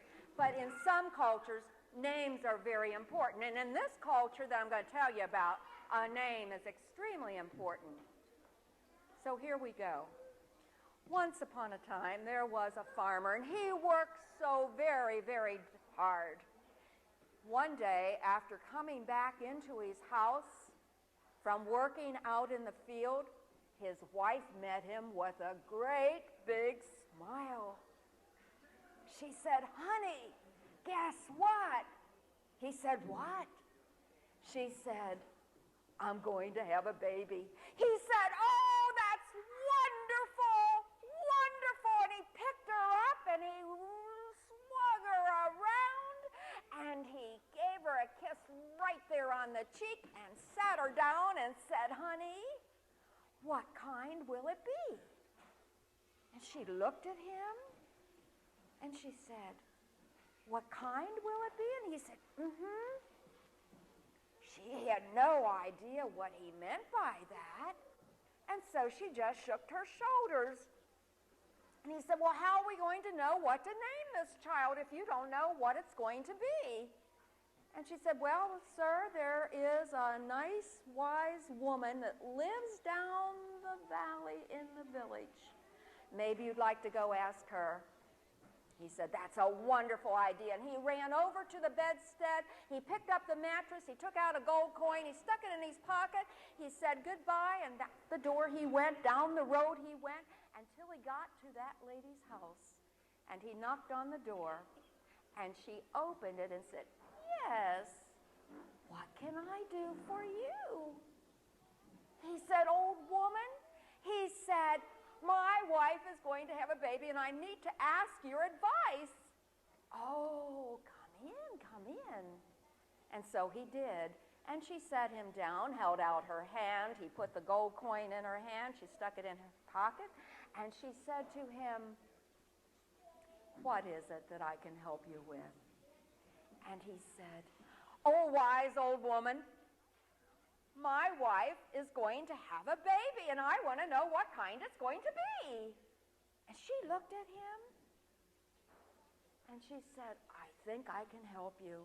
She walked over to a table where there was a chest. She lifted the lid of the chest, and from it she took 3 bones, chicken bones. She put them in her hand. She shook them. She rattled them. She threw them up in the air, and she watched as they went plop, plop, plop. And then she began to walk around those bones. And as she did, she would stop and she would say, ah. He finally got off his chair, and he went over and he looked at the bone, and he said, she walked around some more, and she looked at the next bone, and she said, aha! She walked some more around these bones, and she got there, and she said, ah. Well, I can tell you.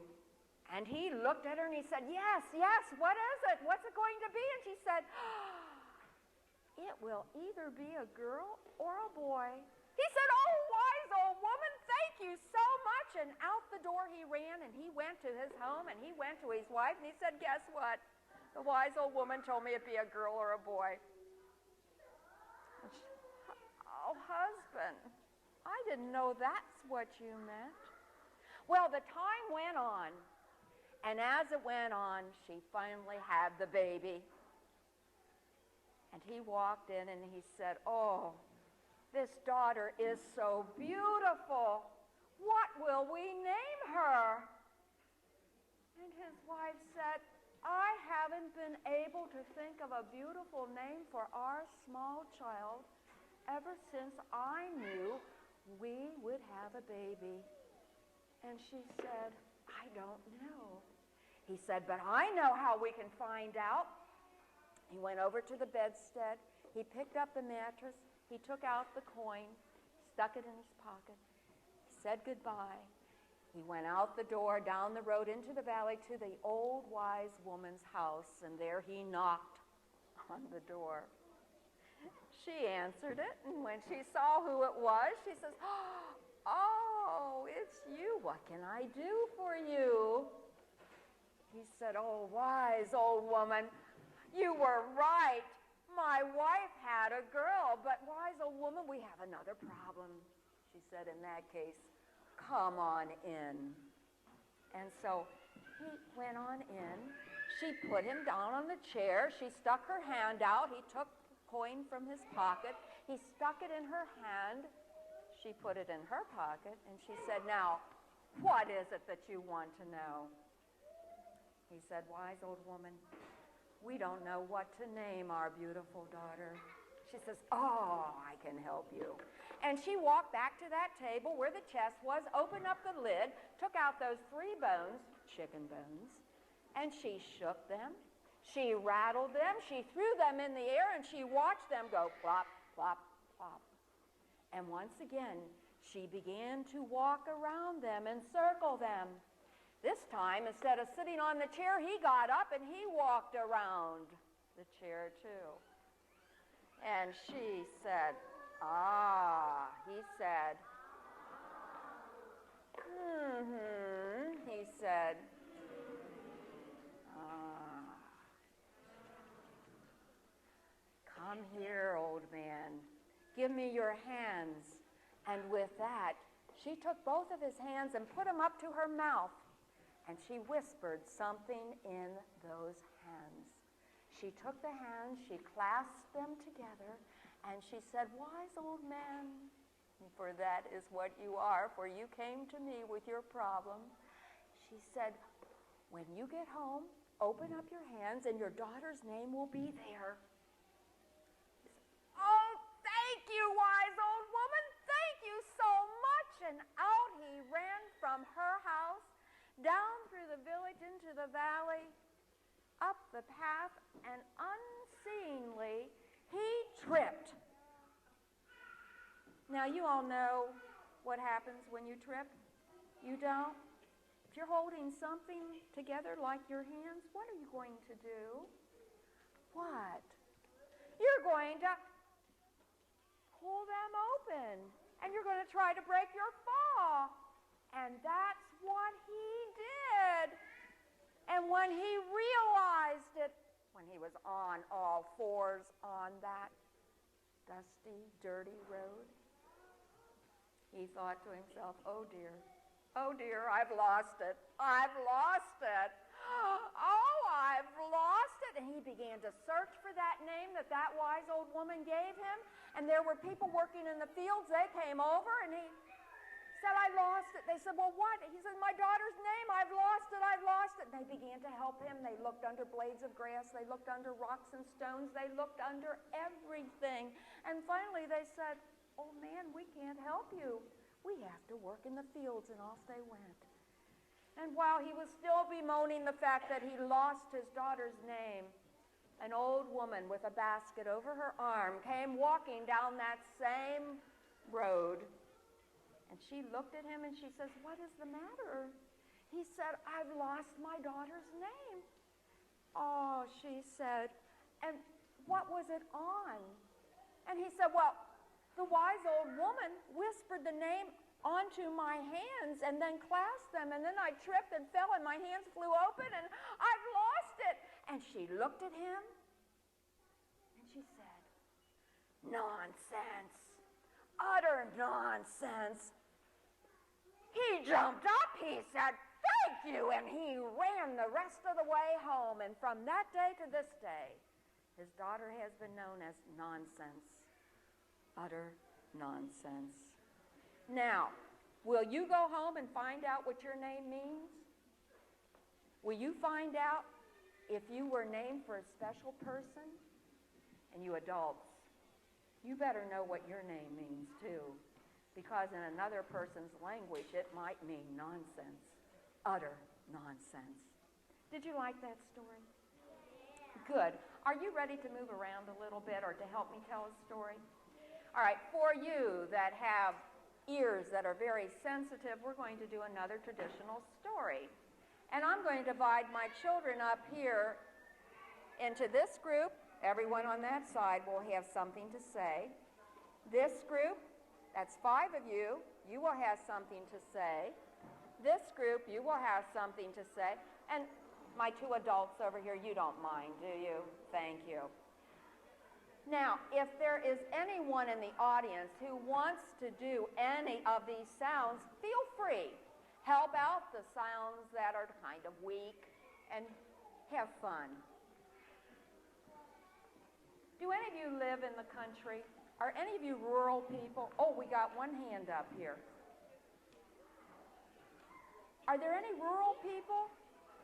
Well, you know, when I grew up, and I didn't grow up too far away from here, this was all country. This was all farmland when I grew up. And I can remember going down Daly Road, and there would be one farm after another. And I remember when Whitten Road was just 2 little lanes, too. And I remember when there was a creek that used to go by.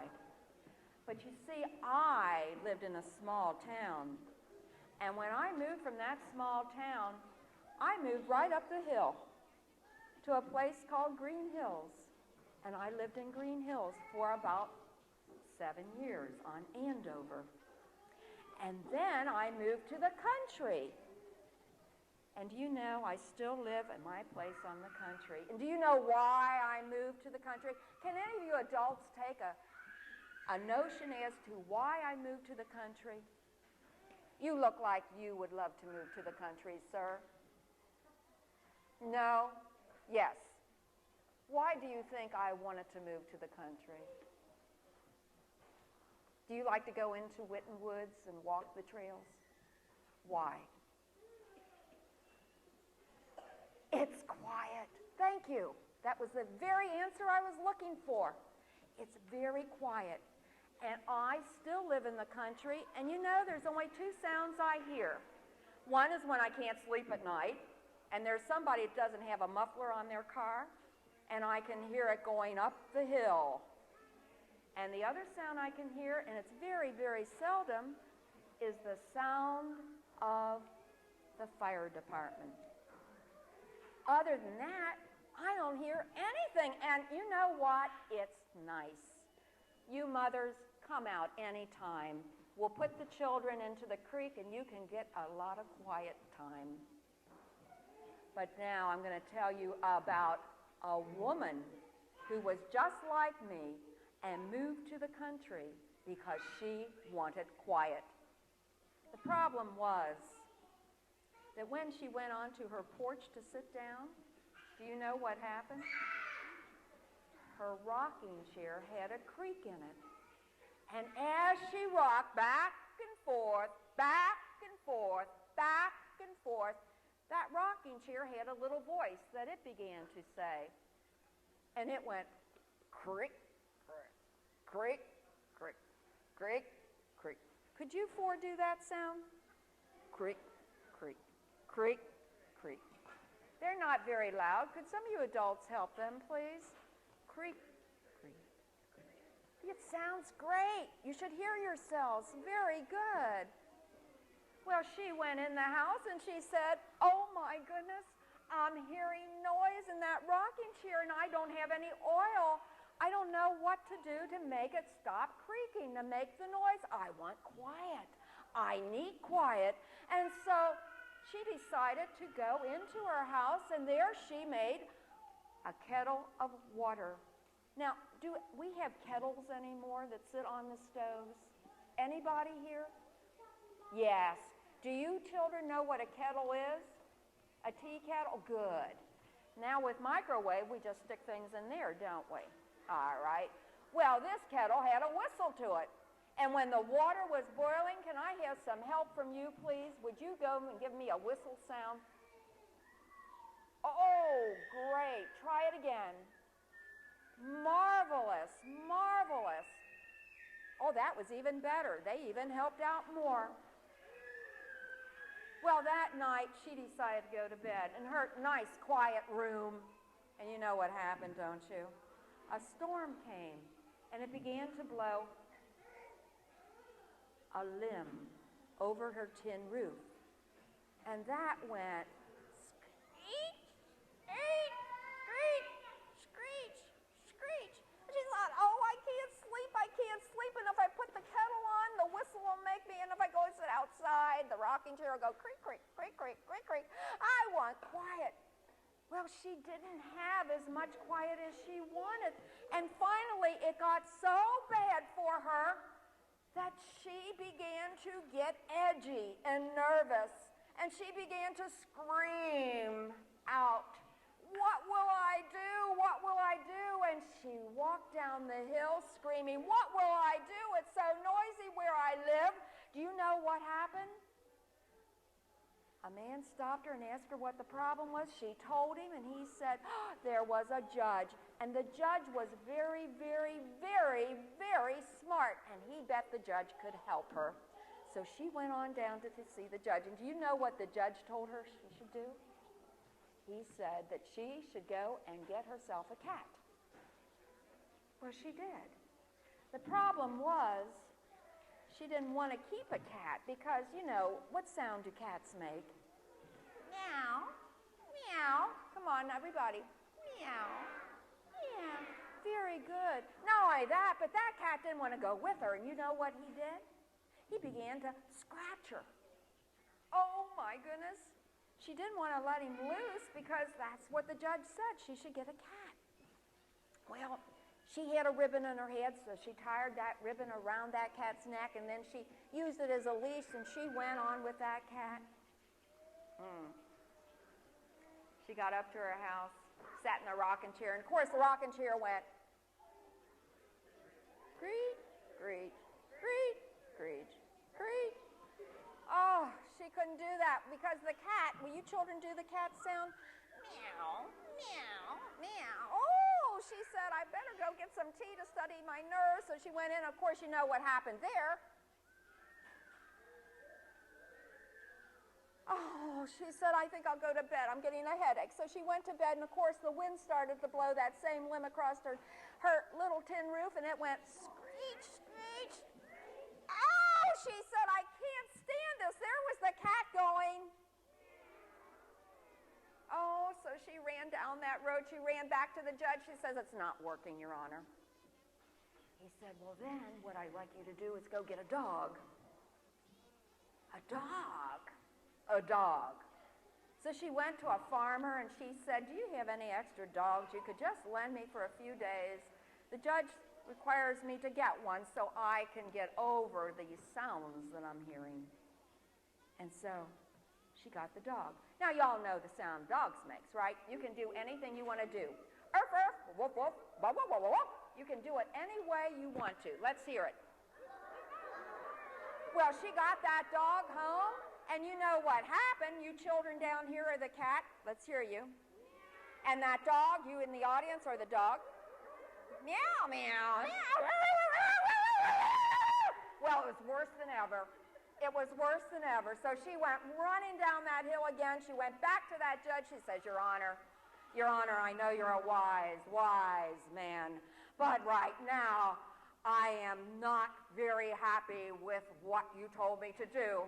The dog and the cat are fighting. The cat is going. The dog is going. And then they begin to fight. And it's worse than ever. He said, my dear woman, what you need is a cow. A cow? I can't afford a cow. Oh, yes, you can. Just go back to that farmer. He'll rent you something or lend you something. Now, you just have to make sure that you milk it every day. She said, well, I can do that. So she took that cow. Now, do you know, this cow wasn't very nice. You know why? She had to get behind it and push it up her hill to get to her house. And when she got up there, you can imagine the sound that was going on. The cat and the dog were at it. Let's hear you people. Meow, meow, meow. All of a sudden, the cow began to go moo. Come on. Moo.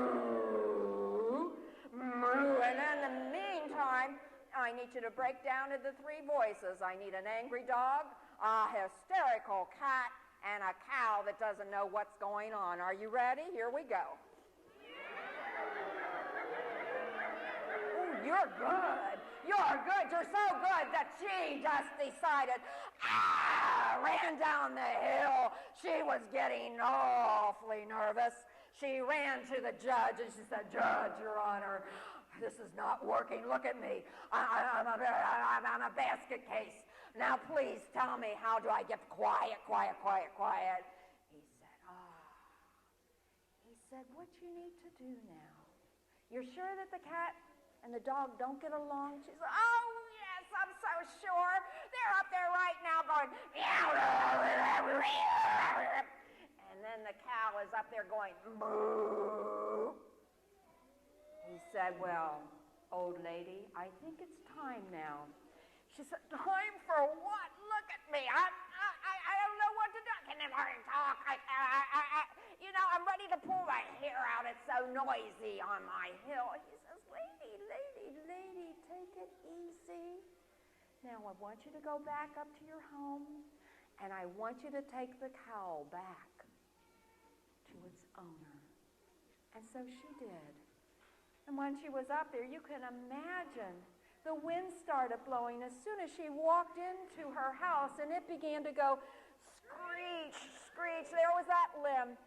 Oh, my goodness, I think I'll go out and sit in the rocking chair. She went, but it was worse this time. It began to go, creak, creak, creak, creak, creak, creak, creak.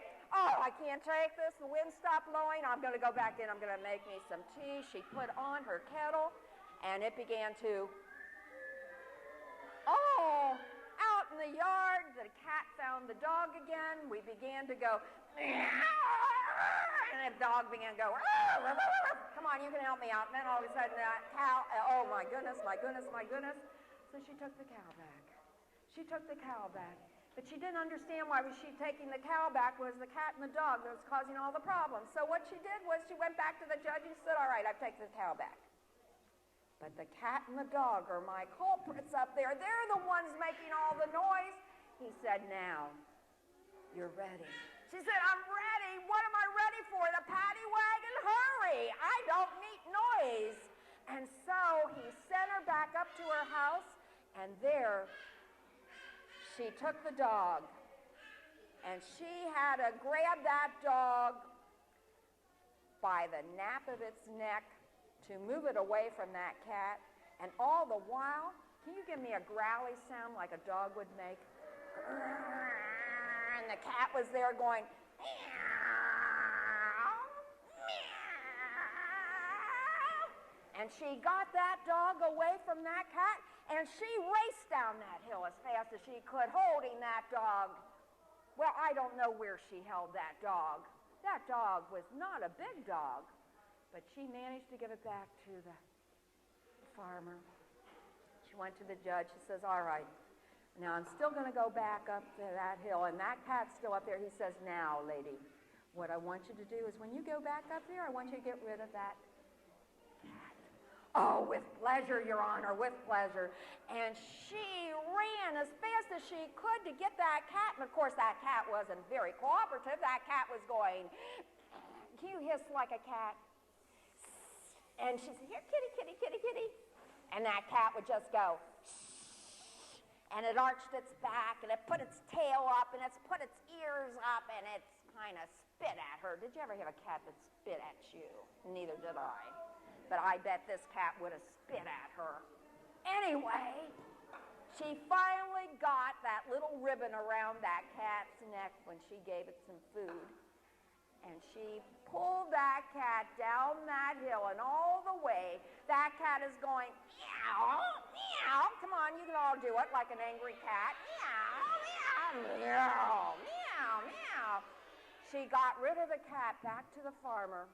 She went knocking at the judge's chamber, and she says, Your Honor, I have done it.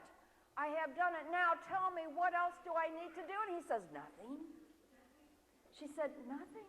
No, just go back up to your place. So she did that. She went back up to her place. Oh, it was so calm and quiet. The breeze started to blow. And even when she went into her home to lay down on her bed, that limb didn't bother her as it went screech. In fact, when she got up from her little nap, she went and made herself some tea in that tea kettle. And when it whistled, oh, it was so calming. And when she made her tea and she took the cup out to her porch and she sat down in the rocking chair, even when the rocker went, crick, crick, crick, crick, crick, she didn't mind one bit because it was so much better then. Can you all come in with whatever sound you want now? It can be the angry cat, it can be the dog, or the cow. Let's go.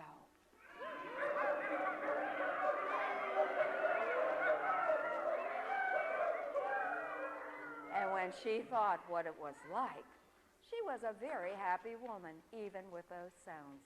Thank you. Give yourselves a big hand. You were wonderful.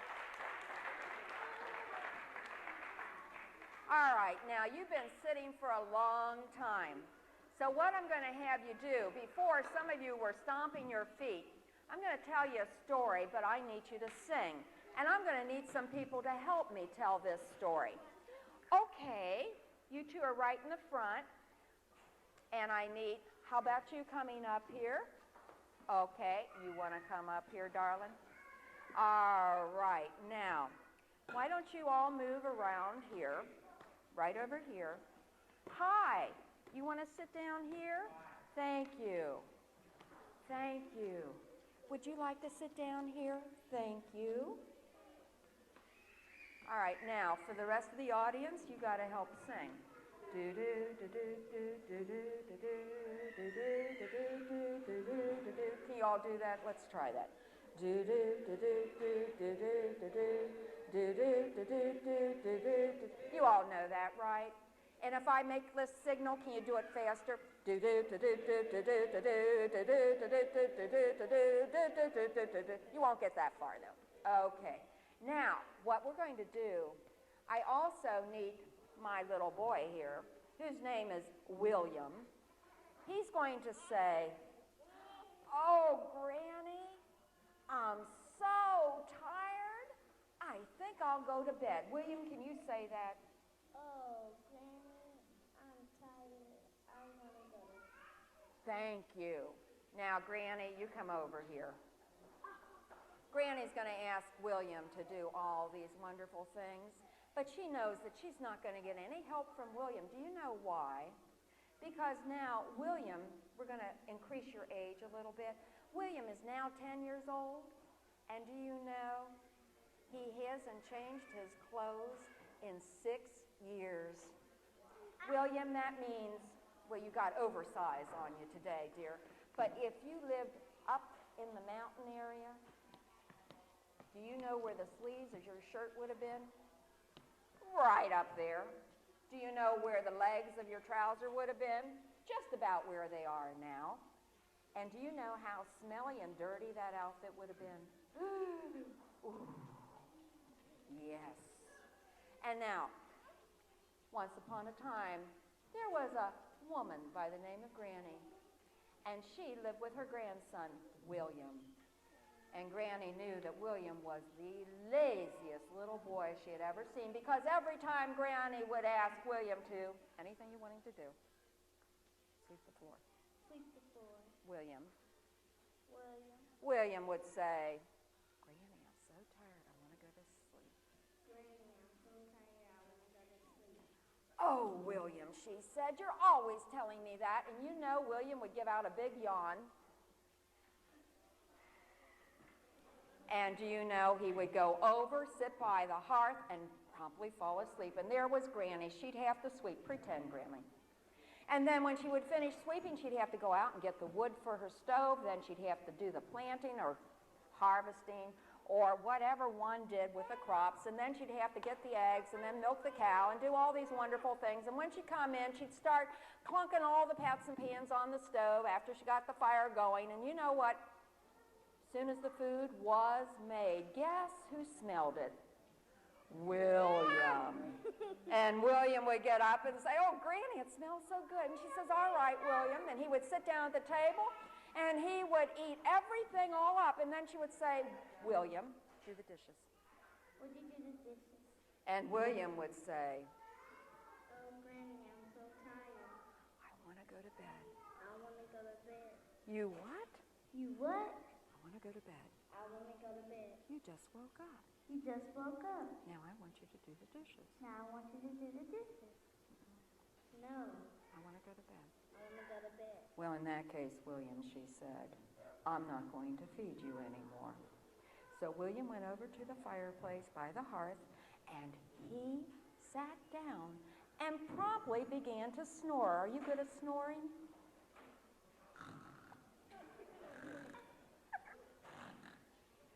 Well, William slept all night. Next morning, Granny came down from the loft, and she went ahead and she fixed her breakfast, and William smelled it, and he came over. But you know, there wasn't a place set at that table.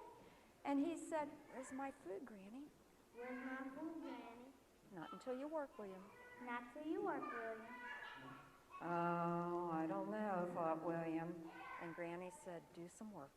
Do some work. No. I'm tired. I'm tired. to go to bed. And I want to go to bed.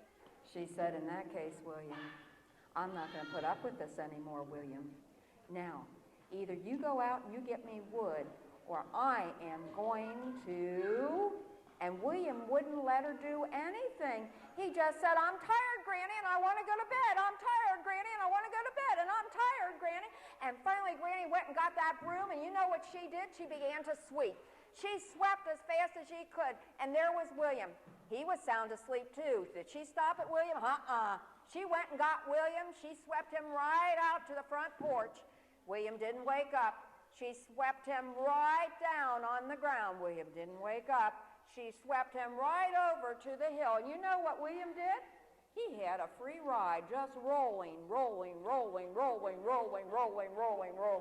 down to the bottom of the hill, where he came to rest against a nice log, and there was William snoring. Well, all of a sudden, William began to hear something. He thought he began to hear some music, and in the distance, he began to hear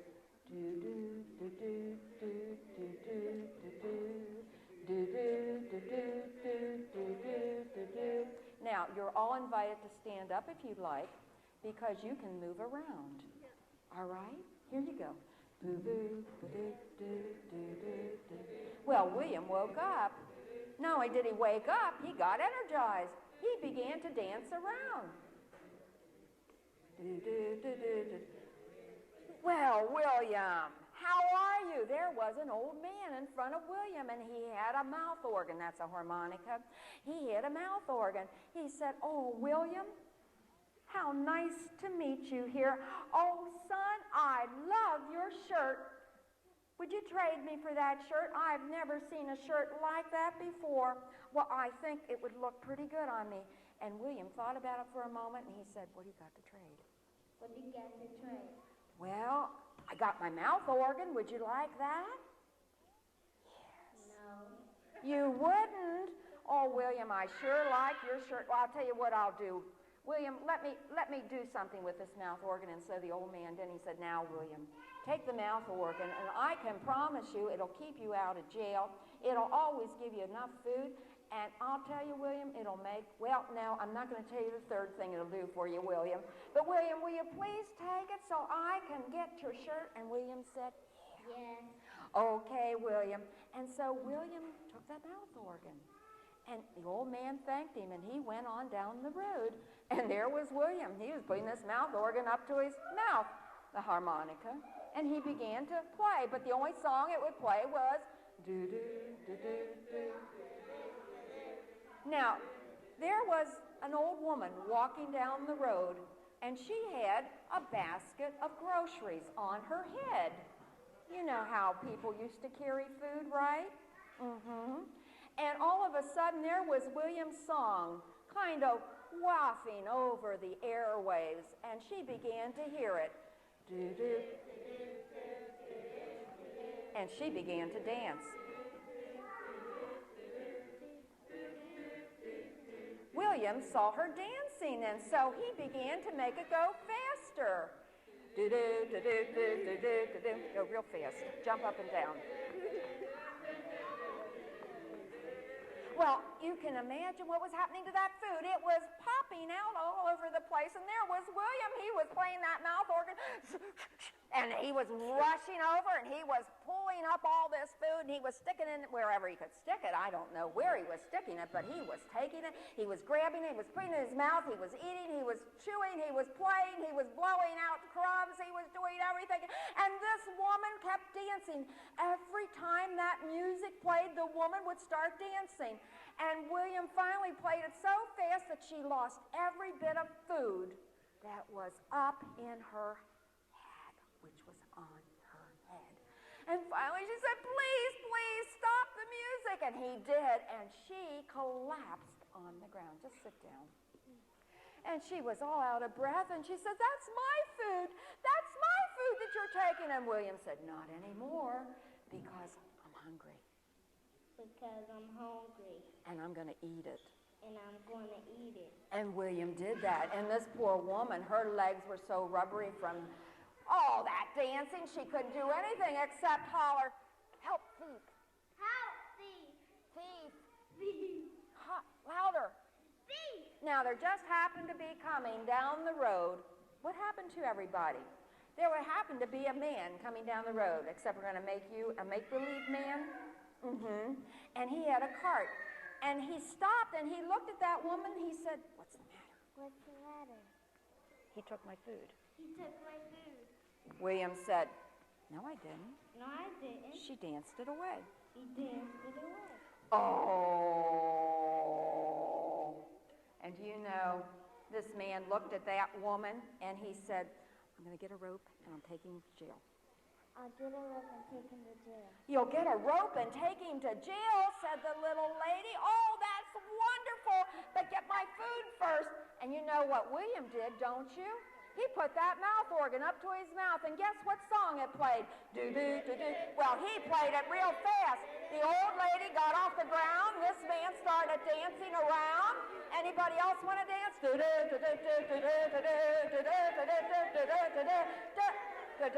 Boy, they're not very energetic, are they?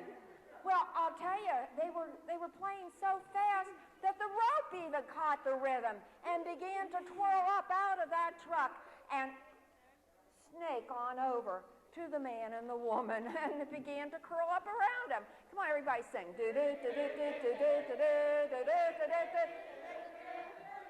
Well, it got so bad that it kind of twined it all around them, and they couldn't do anything except sit down. And William, oh, he was in his glory. He stopped playing. He ate some more food, and he said, "I'll see you." And he went back up his little hill to see his granny. When he got home, he called, "Granny." Granny. Is that you, William? You, William? Oh, Granny walked out, and there was William coming up to her porch. He had something in his hand, and Granny said, "Let me see it." Let me see it. And William held out his hand to Granny, and it was a mouth organ. A mouth organ. A mouth organ? I used to have one of those. I used to have one of those. Here, let me have it. Here, let me have it. And she took the mouth organ from William's hand, and she put it up to her mouth, and there was only one tune it would play, and it was do-do-do-do-do. Well, William heard that, and he began to dance. Do-do-do-do. Come on, jump around. Do-do-do-do-do-do-do-do. Well, Grandma noticed what was happening. Faster she played, the faster William danced. And so she just kept playing and playing and playing and playing and playing. And finally William said, "Granny, Granny, I'm tired." I'm tired. She said, "Oh," and she began to play some more.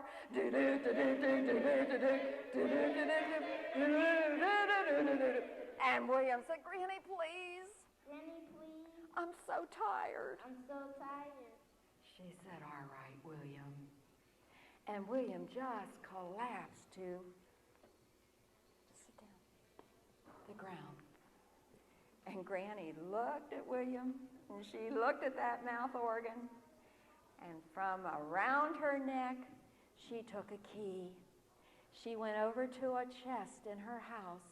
She unlocked it, and she put that mouth organ in there.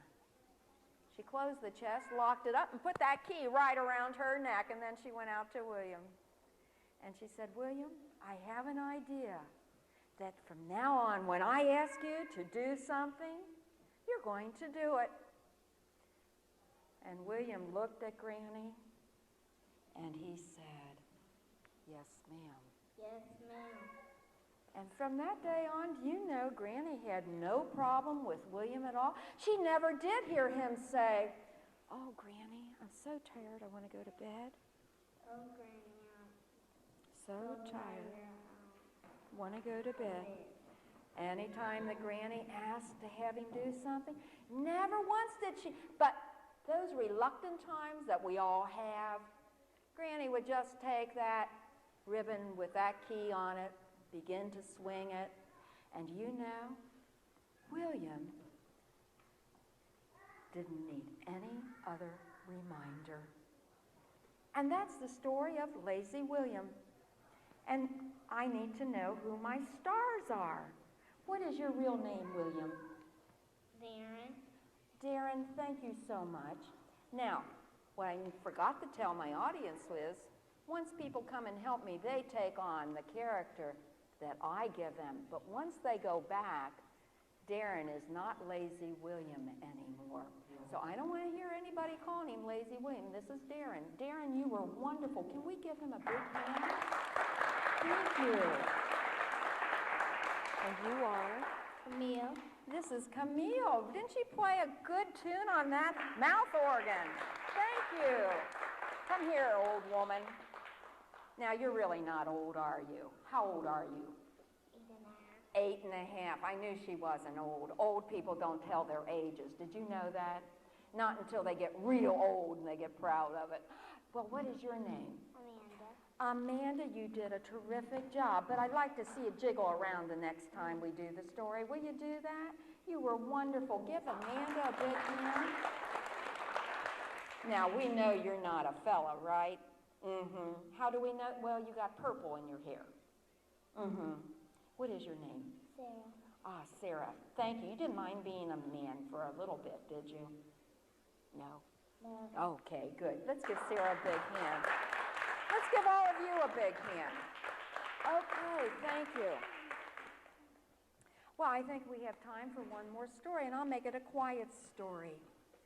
I'd like to talk to you about a lady by the name of Maggie Ziegler. Would you like to sit down? Thanks. And she lived in West Virginia. Now, Maggie comes to us from Cynthia Ryland, who wrote her book, Miss Maggie. And this is a beautiful story that I, for some reason, really relate to. Once, in West Virginia, in a cove surrounded by mountains, there lived an old woman by the name of Maggie Ziegler. Now, Miss Maggie, as everyone called her, was a very independent woman. And she lived in this very old, dilapidated house. She liked chawing tobacco, too. And every time you saw Miss Maggie, you would see a little bit of spittle coming down from the corner of her mouth. Now, her face was real wrinkly and brown from working in the sun, because you see, Miss Maggie, even though she was ancient, had to go out into the field and plant, because those days in the mountains, you ate what you grew. She did have a cow, and the fellows at school said that Miss Maggie also had a pet, a black snake that lived up in the rafter of her house. Now, the nearest neighbors to Miss Maggie were the Crawfords, and Nat, their grandson, lived with them. And every day, as he would come home from school, he would take the shortcut through Miss Maggie's field. And sometimes he'd have to shoo the cow away. But most of the time, what he wanted to do, he wanted to see if there was really a snake in Miss Maggie's house living on that rafter, because he wasn't partial to snakes. Every time he'd go home, his granny would have some food for Miss Maggie. So there was Nat. He'd have to go over to see Now, Miss Maggie kind of scared Nat. And maybe it was because she didn't have two front teeth, and she gave a funny smile every time she saw him. But her eyes lit up in that creakly, old, wrinkly face of hers. But when she took off her sunbonnet, her hair so white, she just looked like a dried-up apple. And all the time, Miss Maggie wanted to know if Nat had any time to come in and visit. And every day, he had to make up a different excuse. And today was no different. Granny had some beans for him to take over to Miss Maggie. So he went through the barbed wire fence, you know, the opening between the strands. And he went on up to her house, and he was made real sure that he didn't step on that plank that was loose right in front of her door, because if he did, it could come slapping him right into the face. He knocked on her door, and she opened the door, and she said, "Oh, Nat, oh, how nice it is to see you. Won't you come in, son, and spend some time with me?" And Nat said, "Oh, I can't, Miss Maggie. Thanks kindly, ma'am, but I just can't. I got to get home to my granny. She's got some chores for me. Here, Miss Maggie." And he would hand whatever it was that he had to take Miss Maggie as fast as he could, and he would just get himself off of that porch. And he would run across that field, and he would go into that area, the barn, and he began to either milk the cow or feed the pigs. Now, about fall, his granddaddy would go over to Miss Maggie, and he would say, "Miss Maggie," he'd say, "I'm going down to town in the truck, and I'm going to get our supplies in for the winter. Do you want to come along with us, dear?" Oh, Miss Maggie loved that. And so she would always sit by the window, because you never knew when she wanted to spit out that chaw and tobacco juice. And Nat would have to go with him to help carry all the supplies that his granny and granddad would get for the winter, and then help Miss Maggie with anything she would get. But the closer they got to town, the more scrunched up in that seat Nat would go into. And finally, he would just kind of sit down as far as he could go down, because Miss Maggie would get out of that truck, and she would spit that wad of tobacco right out. And he didn't want people to think that she was any kin to him. In the wintertime, Nat had another job that he had to do, and that's when he went out to feed the chickens. He had to look across the field and make sure that from the chimney there would be some smoke coming. And that would tell him, it would signal to him that Miss Maggie was up and around, and the fire was going, and she was fine.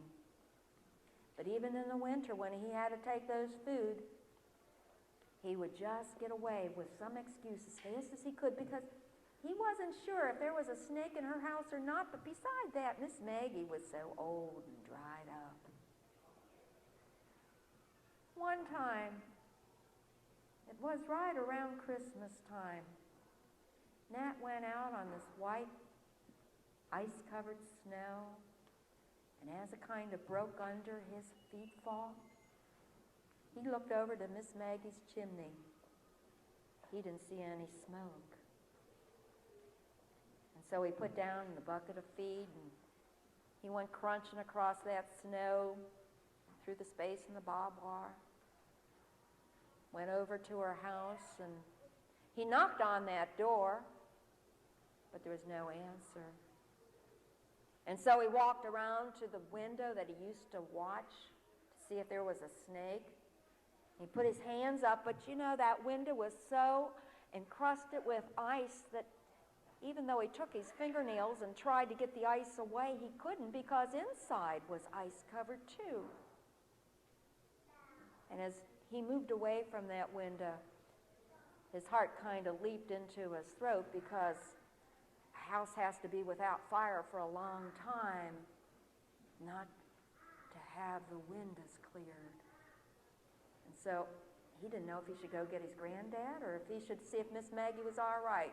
And so he took a deep breath and he swallowed, and he went up to that porch, making sure that he didn't step on that plank that would come falling right into his face. He knocked on that door with his gloved hands, and this time he opened it just a little bit to get some light in. Miss Maggie? Miss Maggie, it's me, Nat Crawford. Miss Maggie, are you all right, ma'am? There wasn't an answer. He pushed the door open further. Miss Maggie? Are you all right? And over by the fireplace, he saw a big lump, and he thought it was moving a bit. And he walked toward it, looking up into that rafter to make sure that that snake wasn't up there, because you know he wasn't partial to snakes, especially big black snakes. He didn't see it, so he walked further in. And all the while he began to say, "Miss Maggie, Miss Maggie, it's me, Nat. Are you all right, ma'am?" And he thought he saw movement from that big mound. And as he walked over, there was movement. He saw Miss Maggie's little eyes and that wrinkly face of hers. He said, "Miss Maggie, it's me, Nat. Are you all right, ma'am?" And the eyes were all red-rimmed. "Miss Maggie?" And with that, Miss Maggie took her hand and she lifted it up to Nat and she said, "Henry." And Miss Maggie, "It's not Henry, it's me, Nat Crawford. Are you all right, ma'am?" And she just looked at Nat and she said, "Henry." And Nat saw that in her hand was a rag. He took the rag out of her hand and he began to open it.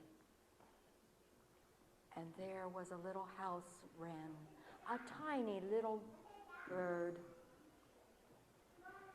Its feathers were all ice enclosed and it was frozen. And he covered the bird up. He stuck it under his arm and he said, "Miss Maggie, I think I'd better take you home with me. Granddad and Grandmama will be happy to see you." And with that, he helped Miss Maggie up. And he made sure that her quilt was all around her, because that's what made her look like a big mound over in the area by the fireplace.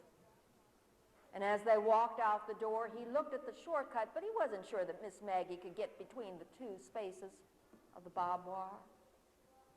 And so they went around the long way. Miss Maggie stayed with the Crawfords for a long time, at least until spring came. You know, during that time, she would take those Prince Albert tobacco cans that she had her tobacco in, and she would give them to Nat so he would have whatnot boxes for all his treasures. And do you know Nat's granny, whenever she opened up a big can of coffee, would give it to Nat, and he would decorate it all up, and he'd give it to Miss Maggie for a spittoon so that she could spit her tobacco juice into it. And you know, they began to talk, and he began to change his mind about Miss Maggie. And one day, Miss Maggie went back to her rackety old cabin. And once again, Nat's job was to take some food to Miss Maggie every day. But this time, when she invited him in, he'd go in and chaw a spell with her. And one day, as he was going across the field, he looked down and there was something wriggling into that grass, and he picked it up and stuck it in his pocket. And when he got over to Miss Maggie and knocked on the door, he had the big smile on his face. She said, "Well, Nat, how come you're so smiley today?" He said, "Miss Maggie, I got a surprise for you." She said, "Oh, what is it, Nat?" And he put his hand into his pocket and he took out a wriggly old little garter snake. He said, "Miss Maggie, you know, the fellas always told me you had a big black snake that was your friend and companion here." He said, "And since Henry's dead, I thought you might like to replace Henry with this little snake." Well, she took that snake and she thanked Nat. And do you know, they remained the best of friends. She giving Nat the tobacco cans, and Nat giving her the decorated coffee cans. And that's the story of Miss Maggie. I hope you like that story. I want to thank you for being such a wonderful audience and helping me tell that story and all the other stories and listening so well. Would you give yourselves a big hand, please? Thank you so much. Thank you for your kind attention. And I enjoyed this very much.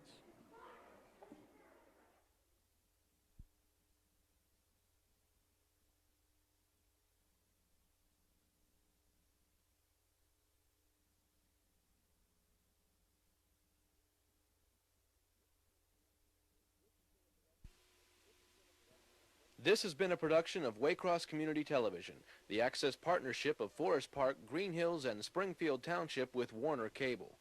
Opinions are those of the program participants and do not necessarily represent the community governments or the cable company. If you have questions regarding this program, or if you would like to participate in the activities of Waycross Community TV, you may call 825-2429. Or write Waycross Community Television, 2086 Waycross Road, Forest Park, Ohio, 45240.